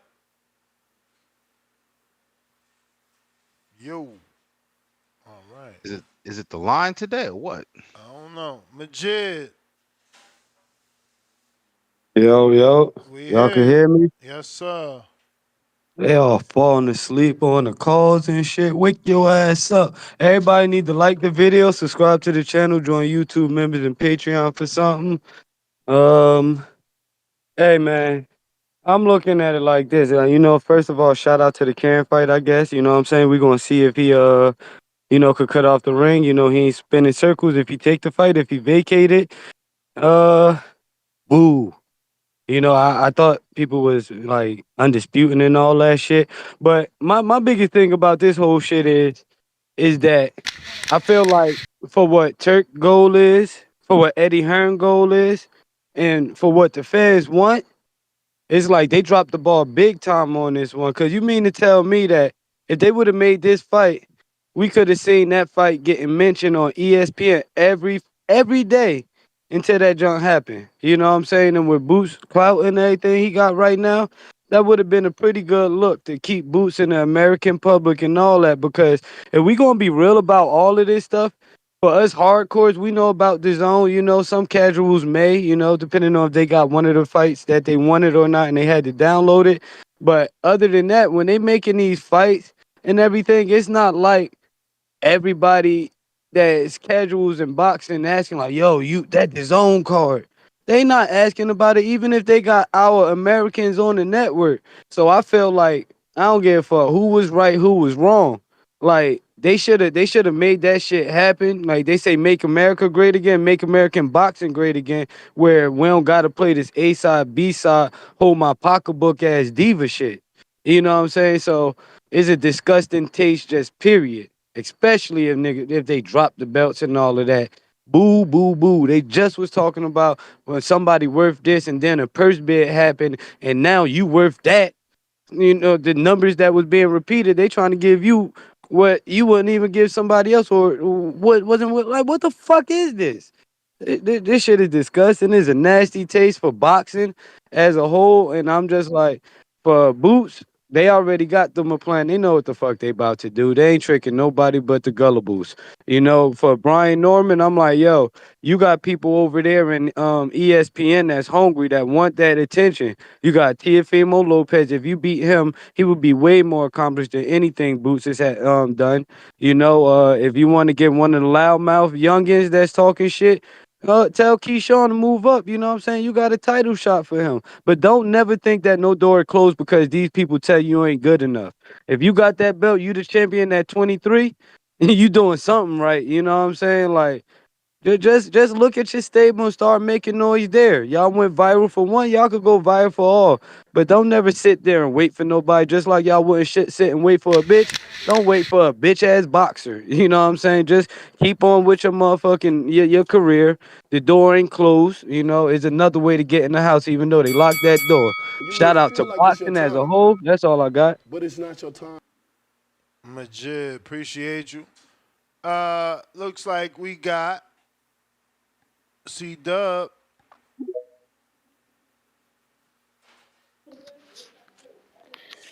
Yo, how the audio? Straight. Straight, that's what's up, man. Shout out TBV. Smash that like button. It's free. Do something with yourself. Man, shout out to the Breakfast Club of Boxing, man. You know what I'm saying? Ness, the panel, Two-Tone, King, what's good? TBV community, we here. Man, damn. Damn, without the Turk, man, it seems like Earn with Hearn don't hit the same. Damn, he needed the Turk to get in with him on this, man, so he could have got this purse bid, man. Drop the ball.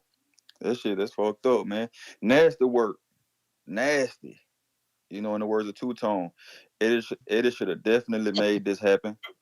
It definitely should have made this happen for Boots. You know what I'm saying? 147 is not that deep. You got the goals of being undisputed. You made that claim. This was the path to it. You got to forge it some kind of way.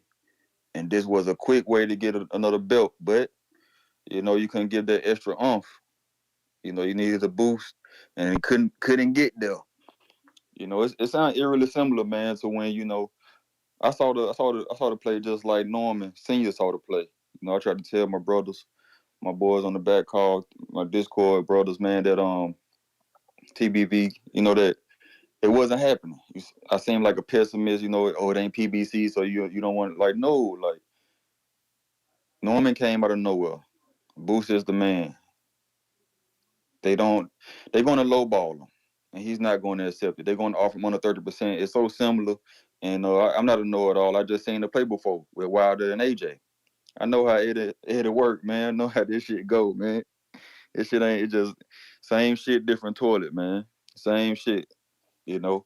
But yeah, man, all signs point to he should have signed with PBC if you're gonna go up to 154. He don't want to fight in back move. you know, wherever they're gonna have him fight, you know, if they don't, because he's not gonna fight at Philly. He's not doing that now. So yeah, you know, it seems like he should have, even Norman, you know, it seems like he hoping on the Standing Jonas, you know, on Prime or something with PBC. But you know, if Boo's going up to 154, definitely should have went to PBC. Definitely. Hey, You know what I'm C-Dub, saying? Yo, what's up? I got a You know? curveball for you. The fight between Boots and this German opponent, it won't be happening in Germany. It'll be in Germantown, Philadelphia, Pennsylvania. Watch. See, man. See, hey, man. It's all, the rabbit got the gun now. You know, editing was real high. And now the rabbit got the gun. Shit fucked up, man. Shout out TBV. Smash that like button, is free. Hey, man, get your tickets. Now get your Prime You may subscription. feel like it's You your know, for time, the free card, man. but It's it's here. not your Roll time. out. You know, we ain't forgot. All Shout out right. TBV. Tip Bellis counterpunch. Yo, Tip, what up? ladies and gentlemen, man, what you are witnessing is right in this game of boxing between promoters.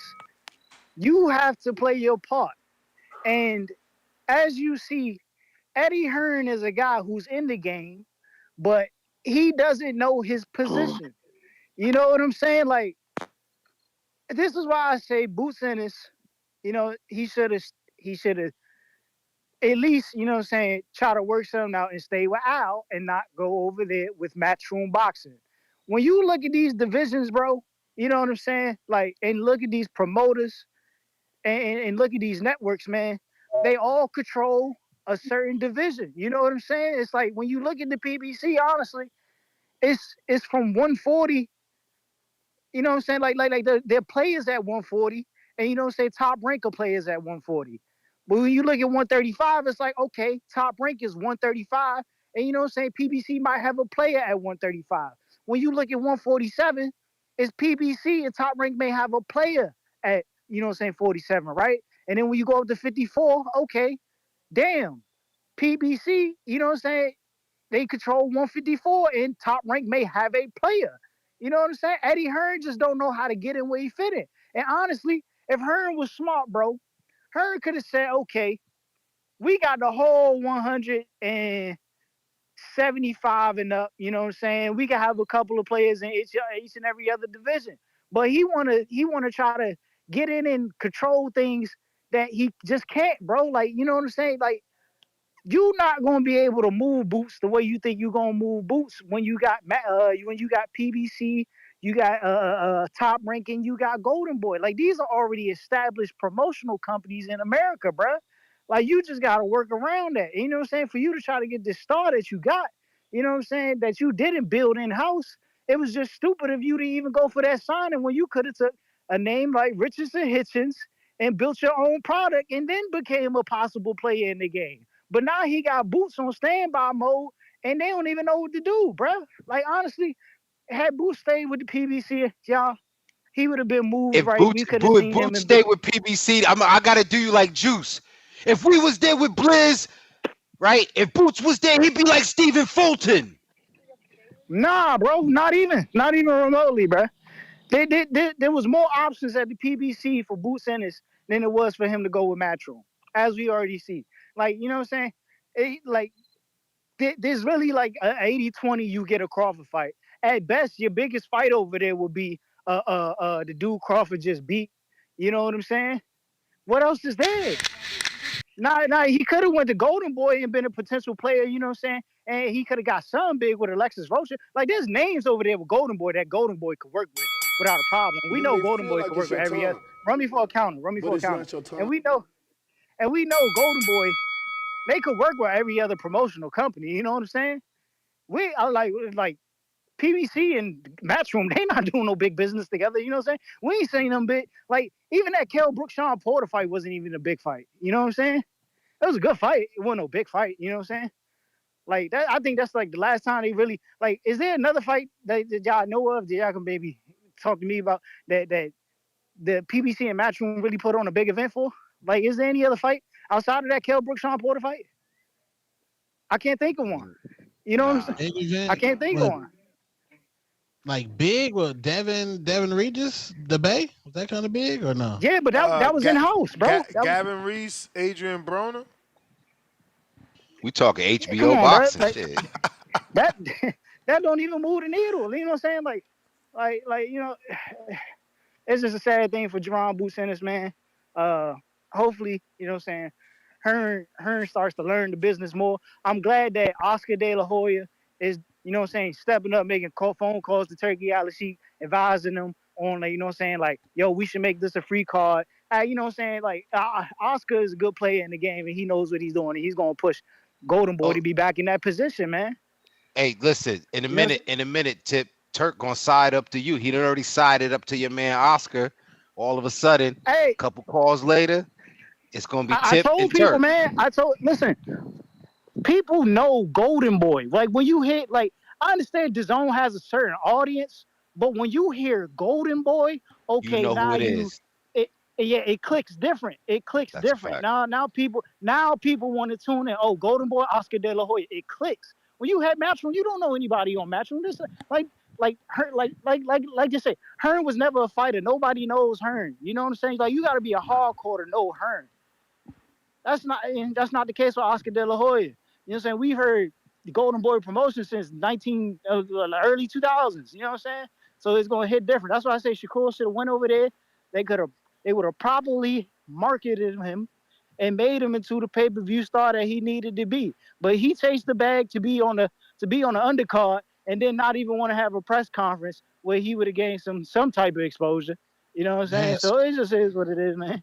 These dudes, they don't think, they think in the wrong business. They'll chase a bag, but they don't understand the business. They don't understand the proper construct of the business, bro. They're slow, no man. swag. Hey, Tip, It's like bring Eddie, it's bring fast money Eddie to out to them. Baltimore and give him some It's fast money to advisement, them. man. And I'm low key glad that Brian Norman didn't get that fight, bro, because now Norman got something to build off of. Hopefully he doesn't lose, but they got something to build off of over there on Top Rank. But that's it, man. I'll catch you, Joe. Nah, Yeah, it's a good call. if you a You may rapper, feel like if it's you a your rapper time, and you rap and you know but how it's to not your sing with time. melodies, why wouldn't you sign to Young Money that produced Nicki Minaj, Drake, or Cash Money who produced Juvenile BG? If you're Jaron Boots Ennis, why wouldn't you sign to the place that produced Floyd Money Mayweather, Earl the Truth Spence, and had one of the biggest welterweight fights in boxing history, two of the biggest welterweight fights in boxing history on their network? Jaron Boots Ennis might have Yeah, caught that but L. y'all asking why he ain't re-signed. Like, come on, man, there was nothing available. But why wouldn't he try to cut that deal knowing that the PBC produces the biggest welterweight fights in boxing They history? probably wasn't talking and wanting to see who was going to stay loyal, but that's not his problem. Like, he needed a plan, and Eddie gave him that. Delo Mio, Joe Polly, what up? Delo Yo, mio, que lo it's que? me again. What up, I mean, man? You already know, man. Beantown, baby. Yeah, man. Boots. Norman. I think he laid an egg, man. Brian Norman Jr. laid an egg.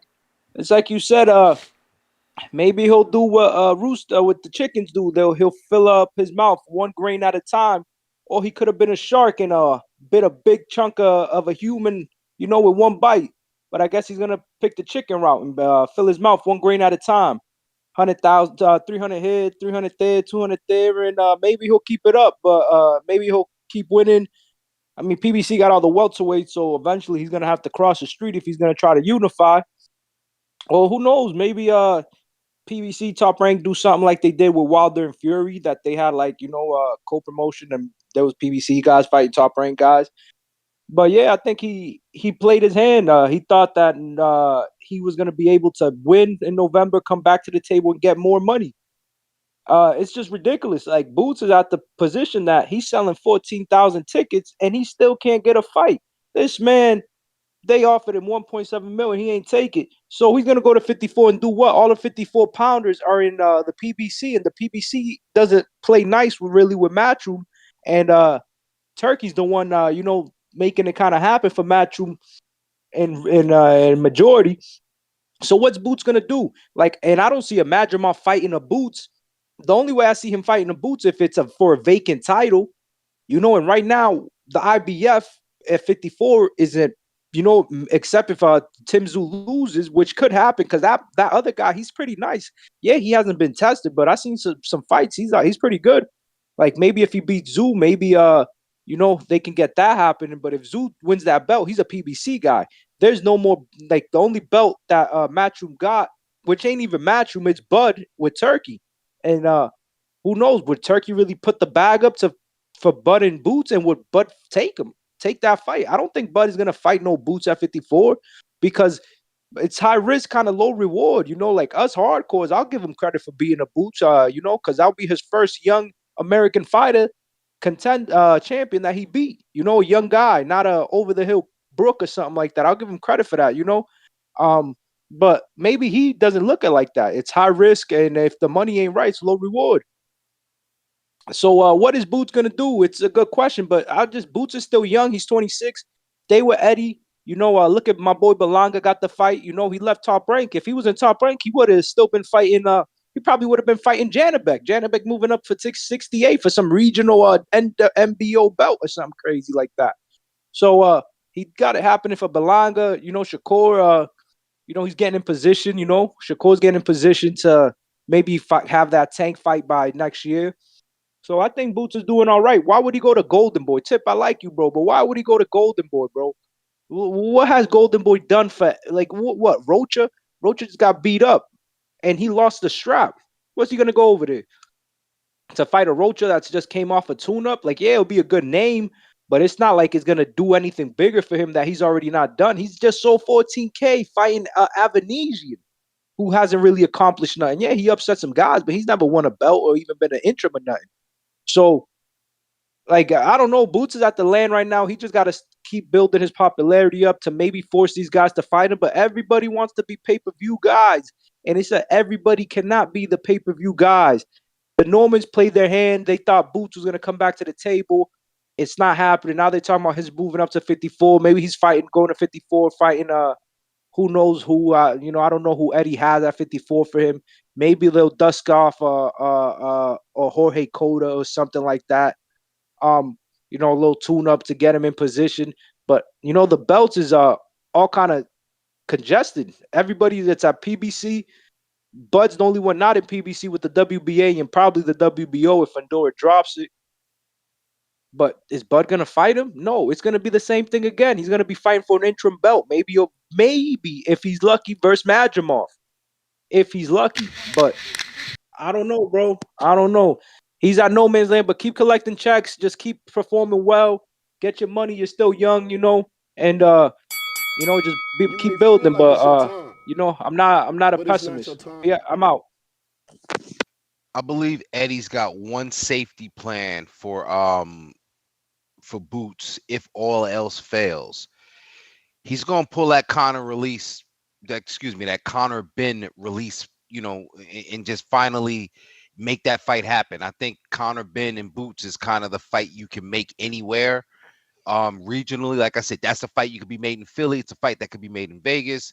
The name Conor Ben, Boots, if he running out of options, and I don't know. I think that's like Eddie's last ditch effort. Don't know how it happens, but I feel like Fast Eddie will make that play. Yeah, I don't know, man. Not for no belt. I don't know how big that is, but we got Kevin, $2. You think Tio going straight to 54? I highly doubt it, but I don't know for who. Like what is maybe Bob could convince Oscar to do Virgil? Like, what is Tio gonna go to 54? Like, and for who? Because everybody's dealing with Alashiko PBC. DC3 $2. Pristine Sports is a clown. Cordina cherry pick gone bad. Casual Jerry $5. That quote burn with Hearn aging gracefully, low key. Shout out Tip Heyman. Salute to TBV. Cliff Dennis $2. Asks if he'll take paying calls like Bill. Oh, he meant for Norman Sr. Cliff with the counter that we got to. Years of lurking, $2. To get 1.5 would have needed to offer 3.1 million. Duck. Mustafa sent that counter. I got a quick question, Ness. Yo. So let's just say Boots somehow is able to or let me ask you, this fight went to a purse bid. Is there any way that this fight gets maneuvered as in Karen gets paid step aside money? Is that a possibility? No, it's too late. They won the purse. It's too late because it already won the purse The bid. only So way now, the only way this doesn't happen if Karen's promoter can't produce the 2 deposits and a signed agreement. okay. All right. Yeah. We got DC3 with a $2 retracted super chat. We got DC3 back with another $2. Says Two-Tone is definitely on tender. Shout out to the Yams. Okay. Julio Guzman, $5. The turkey bags are raising promoters' financial expectations. Not good for boxing or us fans. The $100 B-side pay-per-view on the rise. New York Giants for life, $5. That picture of Tone looked like a substitute teacher who can't work the projector for the class back in the day. We got Ohio Runs Boxing, $2. Says Norman Jr. versus Cobbs in ATL. Look emoji. Yeah, man. Bring in Blair the Flair Cobbs to save the day. RRT Boxing with Mr. A, $5. If Boots is vacating an email bell, I don't know what kind of energy that is, but there is a smell in the air. Hashtag Hardeen. 3 faces in clouds of Hardeen smoke. Hey Ness, any chance that Top Rank brings in that the welterweight that fought today, the Japanese welterweight? I think his name is Jin Sasaki. I hope I didn't get it wrong. The Japanese welterweight that fought today to fight Norman. Yeah. Yeah, I can see that happening. I can see, if he's with Tekken, probably being offered some good money, and having a Top Rank send them over there for a fight potentially. We got H-Town, $2. Lugs is food at 154. Unproven email champ. Time's up. And Conquest 2. Welcome to the prospect level. Big Supermax, $5. A current champion giving Robert Guerrero a voluntary title shot in 2024 is disgusting. Is that how the Midwest get down? Come on, champ, be better. Tree sent the counter that he had ran over. We got Jordan, member for 42 months on the champ level. Shout out to Jordan. Shout out Uncle Phil, long lost son. Damn. We got Voris, $20 fat super chat. Drop a bomb for the dub. Honestly, love the fight. I believe Karen coming different. He's going against who people ain't calling out like that. And he's willing to fight him again. Apparently, he ain't scared. And he can do better. Why not? Heart emoji boxing. I love boxing. 90 seconds. Tip. Apparently, we got to that counter. We got James Benitez with the fat $10. Two-Tone. Can we agree Juvenile 400 Degrees is better than Jay-Z or Nas' best album? Billboard 100 agrees, and my ears also agree. So Juvenile is low-key a goat emoji? That's cocaine. That's wild talk. That's wild talk. He out here. 60 seconds. He out here listening to back that ass up. Come on, man. Get your shit together, man. Listen, it's some bangles on that 400 degrees, man. But chill out, Benitez. Benitez back with another fat $10. Drop a bomb for that dub. Brian Norman Jr. equals Antonio Tarver. Boots equals Roy Jones Jr. We saw who got the best of who. Funny how life repeats itself. Norman stops Boots when the time comes. Tip Bellis with the $2 super chat says Boots is the new Jermaine Teller. That's wild talk. Hawk, Maryland.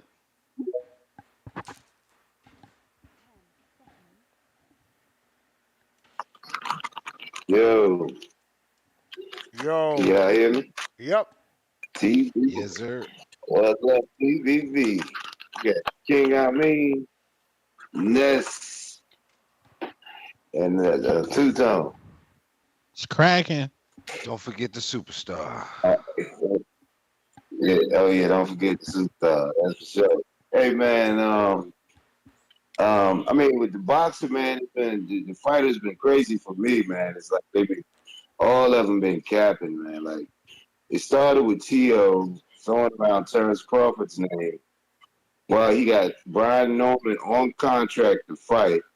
That fight come up, T.O. backs out of it because he don't like the venue or the fight date or some crap. And then the Brian Norman situation come up with him keep hollering about fighting Boots. And then they come up with this whatever scenario about taxes and stuff why they can't have that fight. So they'll call that cap. And then you got Boots throwing around Terrence Crawford's name. And then Terrence Crawford, I saw a video walking past Boots. I thought Boots was about to run. I'm like, he don't want to fight Terrence Crawford. I ain't never seen him look so Boots look that nervous. Terrence Crawford come walking past him back. And I don't know what Earl Spence doing. He taking photo ops out there. No, he ain't fighting nobody. It must just be using him for block. He must be in there for block and weight divisions. Yeah, boxing done got crazy for me right now, man. So, but as far as Norman, the Brian, them, man, I got to stick with my out of town connect, man. I can't switch up to somebody new came through, man. I got to earn with iron. Eddie Hearn been bringing boxers back and keeping boxing alive, man. I mean, he even got Scott Nicholson out there about to get a fight in Riyadh. So yeah, I'm gonna say Eddie Hearn gonna take care of Jaron. He gonna get him straight. Can you hear me? Yep. Perfect. Loud and clear. Yeah, he gonna get him straight. Eddie Hearn brought AJ back from a near-death situation out here in the United States. When he came out here, he brought him back. He topped Bill now. That's all Eddie Hearn, man. He gave us many fights. I can't switch up on my connect for somebody new coming through. So Brian Norman, I wish them the best. But nah, I say Boots good where he at. They're gonna work that out. Hearn gonna come up with something. He with the right man. He gonna keep him busy. But all this capping going on with the boxers, I hope they hurry up and get the fights going because there's a bunch of capping going on in boxing. That's my call, Ness. All right, Hawk. Appreciate you as always. Will, what it do?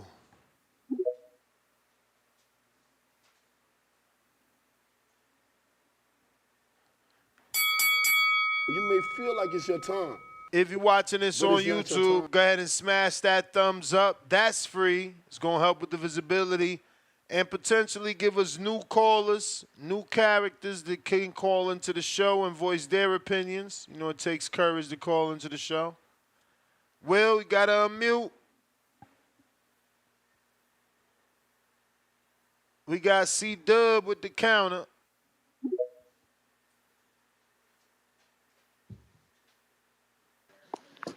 Yo, how the audio? Straight. That's what's up, man. Yo, I had to, man, touch on this, man. Like I was at the water cooler, when I heard when the news broke. And, people, it seems like everybody saying that Boots going to vacate and go to 154. Now,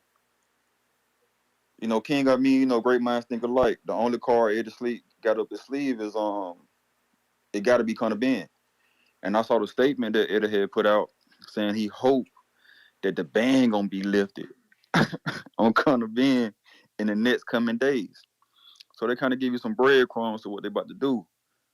But it just always go back to, man, you wouldn't be looking for the remote in the dark to the TV if you would have went to PBC. At 147, you got Barrios, and you got standing Ennis.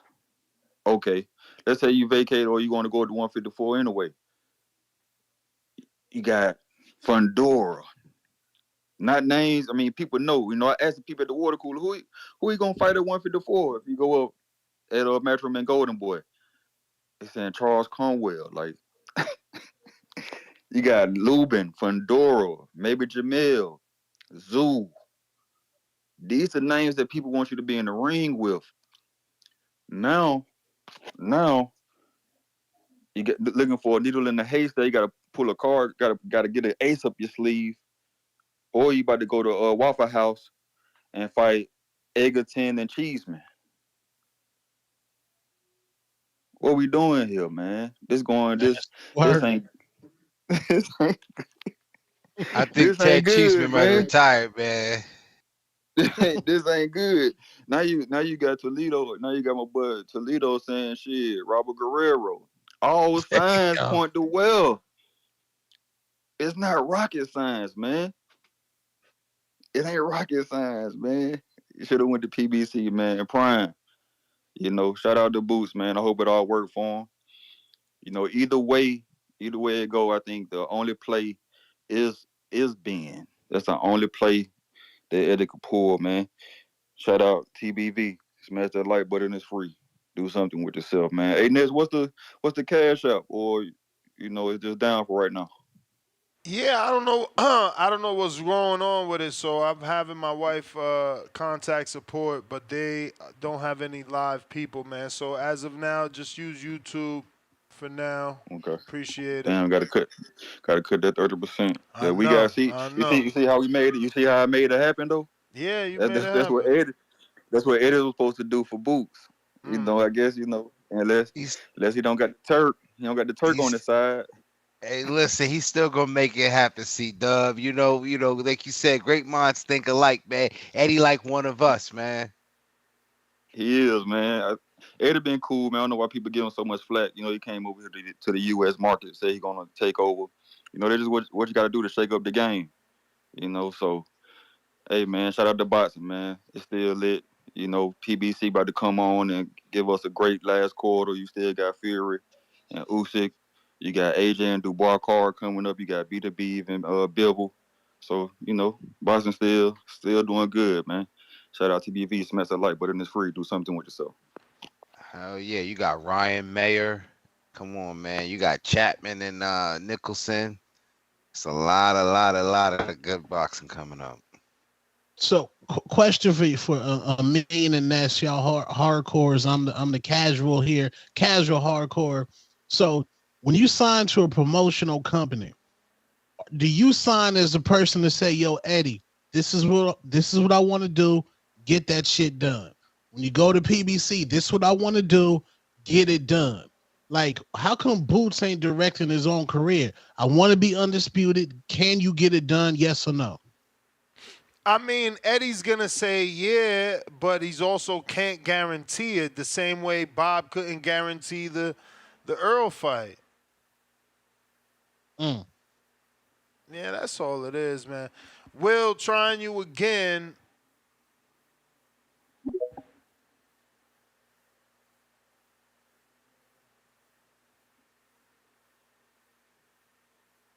And while we waiting for Will, I was gonna say, Tone, it's too like look what just happened with Janabek. And sometimes, or even in a situation with Haney, sometimes, as a fighter, the promoters got to make a business decision and say, yo, I'm not going to get behind that fight. I'm not bidding for it. And you be like, yo, used to be my dog. You was in my left titty. Like, but nah, like, yeah, I'm not bidding for that. I can take you another way where you can get paid similarly, but maybe in public perception, it's not going to look good.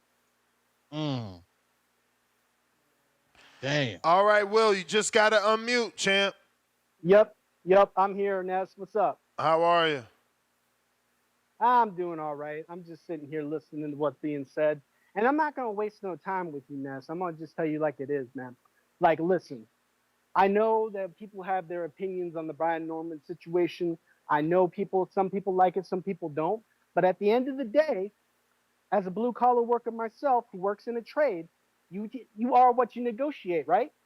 So if an opportunity comes by, why would you turn that down? This is more money than you stood to make in your last fight. That should be a step up for you. The thing that I'm seeing is you don't like your chances. And I've seen this playbook before. You have too. Remember, Deontay Wilder turned down $120 million instead of fighting AJ. It's like, I don't want to see somebody, pass by a life-changing opportunity. Yeah, 800 grand may not be life-changing money, but it's still better than what you had in your last fight. And as far as, oh, well, he's better than the last guy. That's what the last guy said. You remember Alexis Rocha? He got knocked out by Giovanni St. Leon. Giovanni St. Leon just got knocked out by Brian Norman Jr. It's boxing. It happens. There is no tomorrow. I know it's some cliche, but at the same time, it's true. You have this opportunity now. You might as well take it because it might not be there for you next time. You know how many fighters come and go, lose their life in the ring, and they never see that kind of money? That's all I got for you, man. I just wanted to say that. Shout out to the boxing boys. Great call, Will. Appreciate you. Big If, what's up? Yo, you hear me? Yep. Hey, salute, man. Salute to y'all, man. Salute to the panel. Salute to me. Salute to my man Two Tone, and salute to Ness, the Gibster. Great show, man. But I got to start with this, man. I just got to say two things. One, we got to be careful with we got to practice. We got to maintain a high level of emotional intelligence and don't let people's stories sway us up and just because they add a little things that we can relate to. Number one. Number two, we got to be careful with mantras, man. Like a lot of people live their lives through mantras and stuff like that, and we just got to apply logic to the situation and not let these two things come in. Like just because somebody says, oh no, real dudes, real N words are not supposed to pocket watch. No, son. We got to know when to apply things and when not to apply things. And I'm saying that to say this. The bangers is out, B. The bangers is out in full effect, man. I've never seen so many people call in happy that one guy didn't get a good payday that he's never received before and get the amount of money that he's never received before just because they don't like another promoter. That is just mind-boggling, B. I'm a boxing fan. I'm a selfish boxing fan. I don't care about what's going on in anybody's pockets. I want to see the fights that I want to see. And this is the only sports where people call in and they're happy their fights aren't made just because of quote unquote banging or political affiliations, man. That stuff is just mind-boggling, man. You dudes is bugging out. It's crazy. I hope they still make the fight eventually. But one thing I would say I caught when Son pointed out when Brian Norman was senior was speaking. He said, "Yo, if they really wanted to fight, he said, yo, he threw out some numbers in negotiations to see if they the other side really wanted to fight. And my thing is, okay, if you really want to see if they wanted to fight, why didn't you accept that other number? And all this talk about there's fees and this got to be paid and accepted. That happens whether you're earning $100,000, $200,000, $350 or $5 million. That's gonna happen. Like the previous caller said, man. We never know. This is boxing.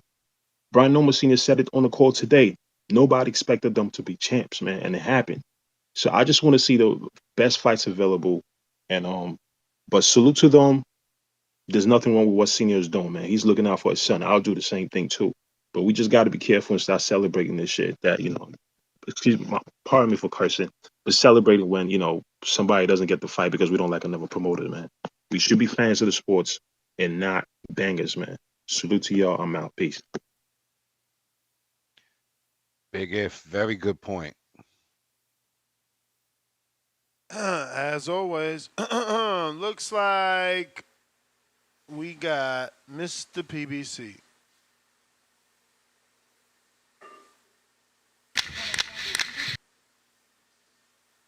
I'm pretty sure I went to him though. We got Stone Bone. You may feel like it's your time, but What it's up? not your time. What up? What up? Yes, sir. Yes, sir. Man, I just put a little package in the Discord chat, man. I want y'all to look at that, man. Boost, listen, Boost don't want to go back to the scene of the exposure, right? He don't want to go back to where he got exposed at, right? Go look at them, man. Look at that little package I put in there, man. That listen, man. Boots can't cut off the ring. He shows immaturity and over eagerness. That little package of that Karen fight. Listen. I went back and watched that fight again after I watched that package, and I give Karen way more credit than I did before when I first watched it. When I watched that fight, he countered Boots. He turned Boots. He walked Boots into body shots, uppercuts to the solar plex, overhand rights. It was just. It wasn't a master of class because it was spots where he should have stood there and exchanged and he just moved. But it was spots he was putting Bull and Matador, teacher and son, Mr. Miyagi and Daniel's son. It was some shit he was doing to Boots, and Boots don't want to go back to that. And this gonna be next. Usually it's the Mexican fighter talking about, I don't want to fight that guy. He's a runner. You're gonna hear Boots talking about that. I don't want to fight if he's a runner. Boots can't catch him. Boots got good hand speed. His movement foot speed is different. He can't cut off the rope unless you're a flat-footed guy that's standing in front of him. You don't got to cut off the ropes. That's a punching bag.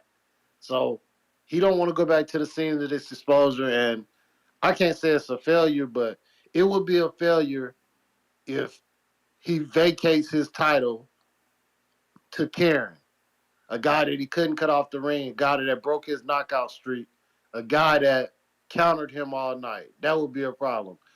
He don't want to go back to the scene of exposure. And what if they do the fight? Where he from? Where Karen from? Germany, I believe. No, he from the Ukraine. Karen from the Ukraine. So, yeah, he from the Ukraine, right? So imagine if they say, all right, we can't do it in the Ukraine because of the war, but we're gonna put you in a European safety zone for Karen. Like this ain't a good look for him to lose this purse bid in his second fight with them. His first real title defense because he got the belt handed to him out of the ring. So he don't want to go back to the scene of the exposure. If y'all get a chance, I'm gonna post that package in a couple places. Look at it. Peace, y'all. All right. We got Khaled, You Indiana. may feel like it's your time, but it's not your time. Yo, Yo. Ness, you hear me? Yes, sir. King, you good? Two-tone, y'all good? Yes, sir. Yeah. All right, bet. Real quick. I'm trying to be patient with it, right? Cause I don't want to just jump to conclusions. I'm trying to see how it's gonna play out. Cause I'm listening. Mug say Conor Ben moved to number 3. Is he gonna vacate? Is we trying to make Conor Ben a champion? Is it bigger plays at like 154? Who knew what was happening? So it does look funny in the light, but I'm gonna be patient.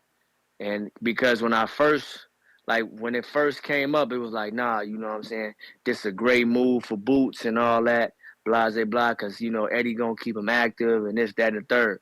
So I'm like, yeah, because I want to see my man active.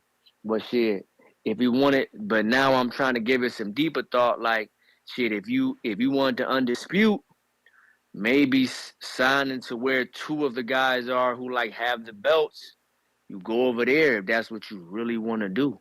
Because although there's some uncertainty or we don't have all the information or things were moving like a little slow with PBC, and it was right to be skeptical. It seemed like it's about to start moving, and it would have been easier to undispute if he would have went there. Now, I'm gonna be patient though. Like I said, I ain't gonna jump to conclusions. I'm gonna see how it play out, but it look because Muggs will say names like we'll do Madrimov and like Bogachuk, and it's like Muggs will say names. So maybe it's like we like trying to get you paid and all that shit, and then we'll worry about the belts later. But we want to have you get paid on some Riyadh shit. Not really sure. Shit look funny in the light. You know what I'm saying? Then it's like on the other side, Conor Ben. If he get a belt, I think that's good because you can get guys to go overseas. You know what I'm saying? We can maybe get some unifications that way, but I don't know, bro. You know what I'm saying, Mars? It's just unique. I feel like this kind of slows shit up in the welterweight division. Welterweight division is moving too slow. It's too slow. Motherfuckers don't want to fight. All these young bulls who I thought wanted to fight, they not fighting, and it's kind of disappointing. So hopefully we can get a Mario Barrios and Stanionis. Brian Norman Sr. was talking like Stanionis might make some moves.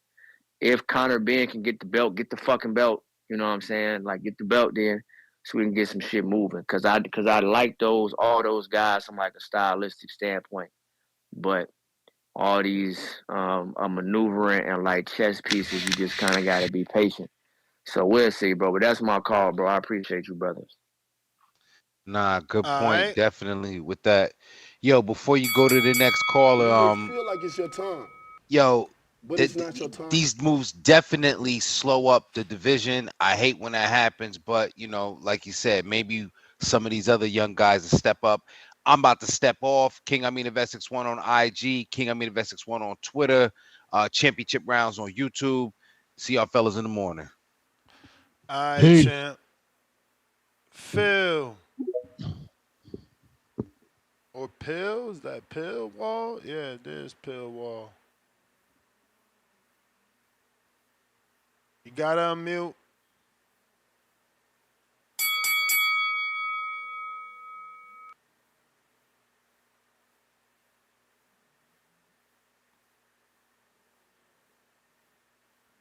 Gotta unmute.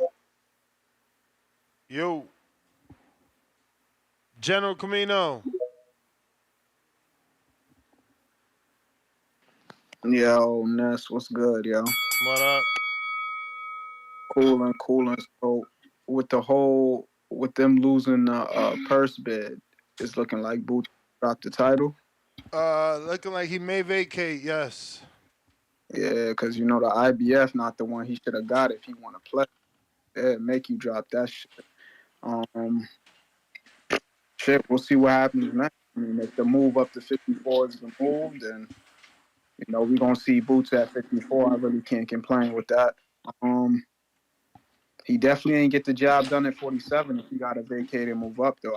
I guess you could say people ain't want to fight him, but what it's looking like now, the only thing that's separating him from the unification is probably an additional $500K. So I don't know, man. Eddie probably should have made that Norman fight happen. He definitely needed a fight like that at 47 before leaving the division.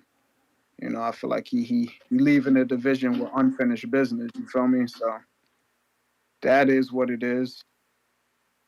Outside of that, I don't know, man. It's tough. It's tough to say. It's tough to look at the Norman Eddie situation and kind of see who's lying, who's telling the truth. You really don't know. It's hard to tell. So you kind of just got to be like, they couldn't get it done. Whatever it was, it just the situation just couldn't get finished. So that is what it is.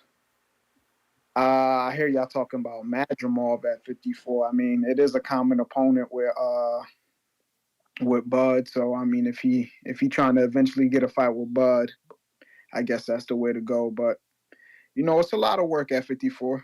As long as dudes is willing to fight, I think he could get some work up there. I wouldn't mind him against a Lubin. I think that'd be a really good fight. That'd be pretty dope. Him against a Zoo would be dope too. Shit, I wouldn't mind that. Who else at 54? I wouldn't mind seeing him fight. Shit, he could do a Jesus Ramos. I don't know if PBC. It don't look like PBC letting any of that in-house money go, but we'll see what happens with that one.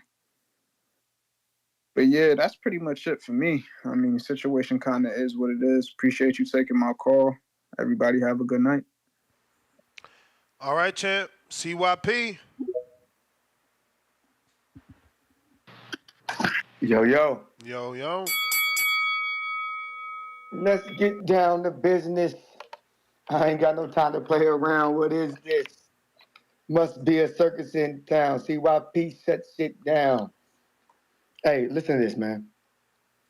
When Eddie Reynoso said no offer was ever made to him for anybody trying to fight Canelo, we was told to believe Eddie.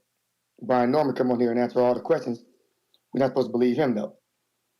Eddie Hearn has been known to pull this shit, and I noticed something about this dude's pattern. This is the second time, and everybody knows the first time, where he downgraded the black dude when the black dude was talking about money. Proof of funds. He doesn't have that. Where did you get that? Who are the Normans? Who is the guy? Who's the other guy? I don't know him. Who are they? It's mad funny how he does that when certain people challenge him or are in negotiation with him, but he doesn't do that to Oscar De La Hoya, doesn't do that to Bob Arum, doesn't do that to Frank Warren. It's always oh. It's a different tone that he takes. I'm noticing that shit. But I'm gonna go with the guy who stuck around, who numbers add up, and who's willing to rebuttal and answer questions, than the guy who comes in, numbers don't match up, and he's out and he darts up out of here. Pun intended. Darts up out of here. Eddie Hearn, to me, ain't never been trusted. Y'all, some of y'all in this boxing business can keep trusting that dude and keep believing in that dude all you want to. I know he a snake because he's a promoter. Promoters are literally, it's legal for them to lie to you. It's legal for them to lie to the fans, to lie about offers, to lie about this, to lie about numbers, to lie about titles, everything. It's okay for them to do it. Some of y'all have too much faith in Eddie Hearn being an honest person. That's actually idiotic. That's idiotic. That's like thinking a hooker makes good decisions in life. Like, no, she's a hooker. She doesn't make good decisions. She's a hooker. Dummy. He's a promoter. Of course he's going to lie. But y'all believe anything he says. And I know why some of y'all do that shit. Some of y'all still got that slave mentality. Some of y'all just hate Americans. You know, y'all weird. I don't know why you hate your own. But back to business. Boots never should have told the world he wanted to undispute. When you told the world you wanted to undispute, everybody's going to put a high price tag on their belts. The same way they did for Canelo. The price went up on a Tuesday. You know what's funny? I didn't even realize today was Tuesday. I'm just clever like that. And it's Tuesday. But the price went up. And that's why you got to pay people a lot of money for them belts because they know that's what you want. So they keep saying, you need us, we don't need you. The reason why they say that, Boots, is because you told them how much you need them. So now you're going to be in a situation that Boo Boo was in. You signed to a promoter who's going to pay you a lot of money, but not promise you the fights he said.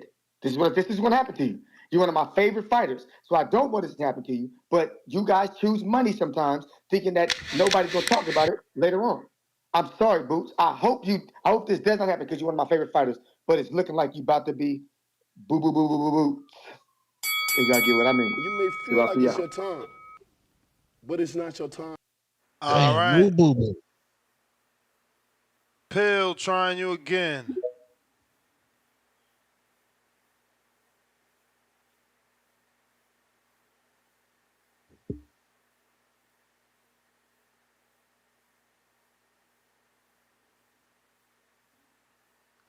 Pill, you there?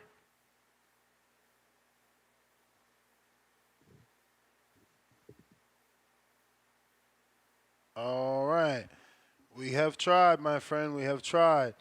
Nest GTO, Instagram, and Twitter. We got James Benitez with a $10 super chat. If I am mistaken, didn't Jay-Z beg Juvie to be on the Ha remix? Also, can we also agree DMX is dark and Hell is Hot is better than Jay-Z or Nas' best album? It's hot. Hell is hot. Yeah, that was a fire album. I'm not in the business of comparing legends. I don't do that. Definitely not better than the Blueprint or Reasonable Doubt. James Benitez, $2 more. Cash Money over Rough Riders.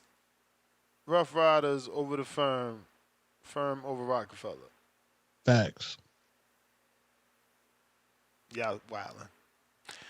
To the next one, man. Y'all wildin'. Peace. Peace.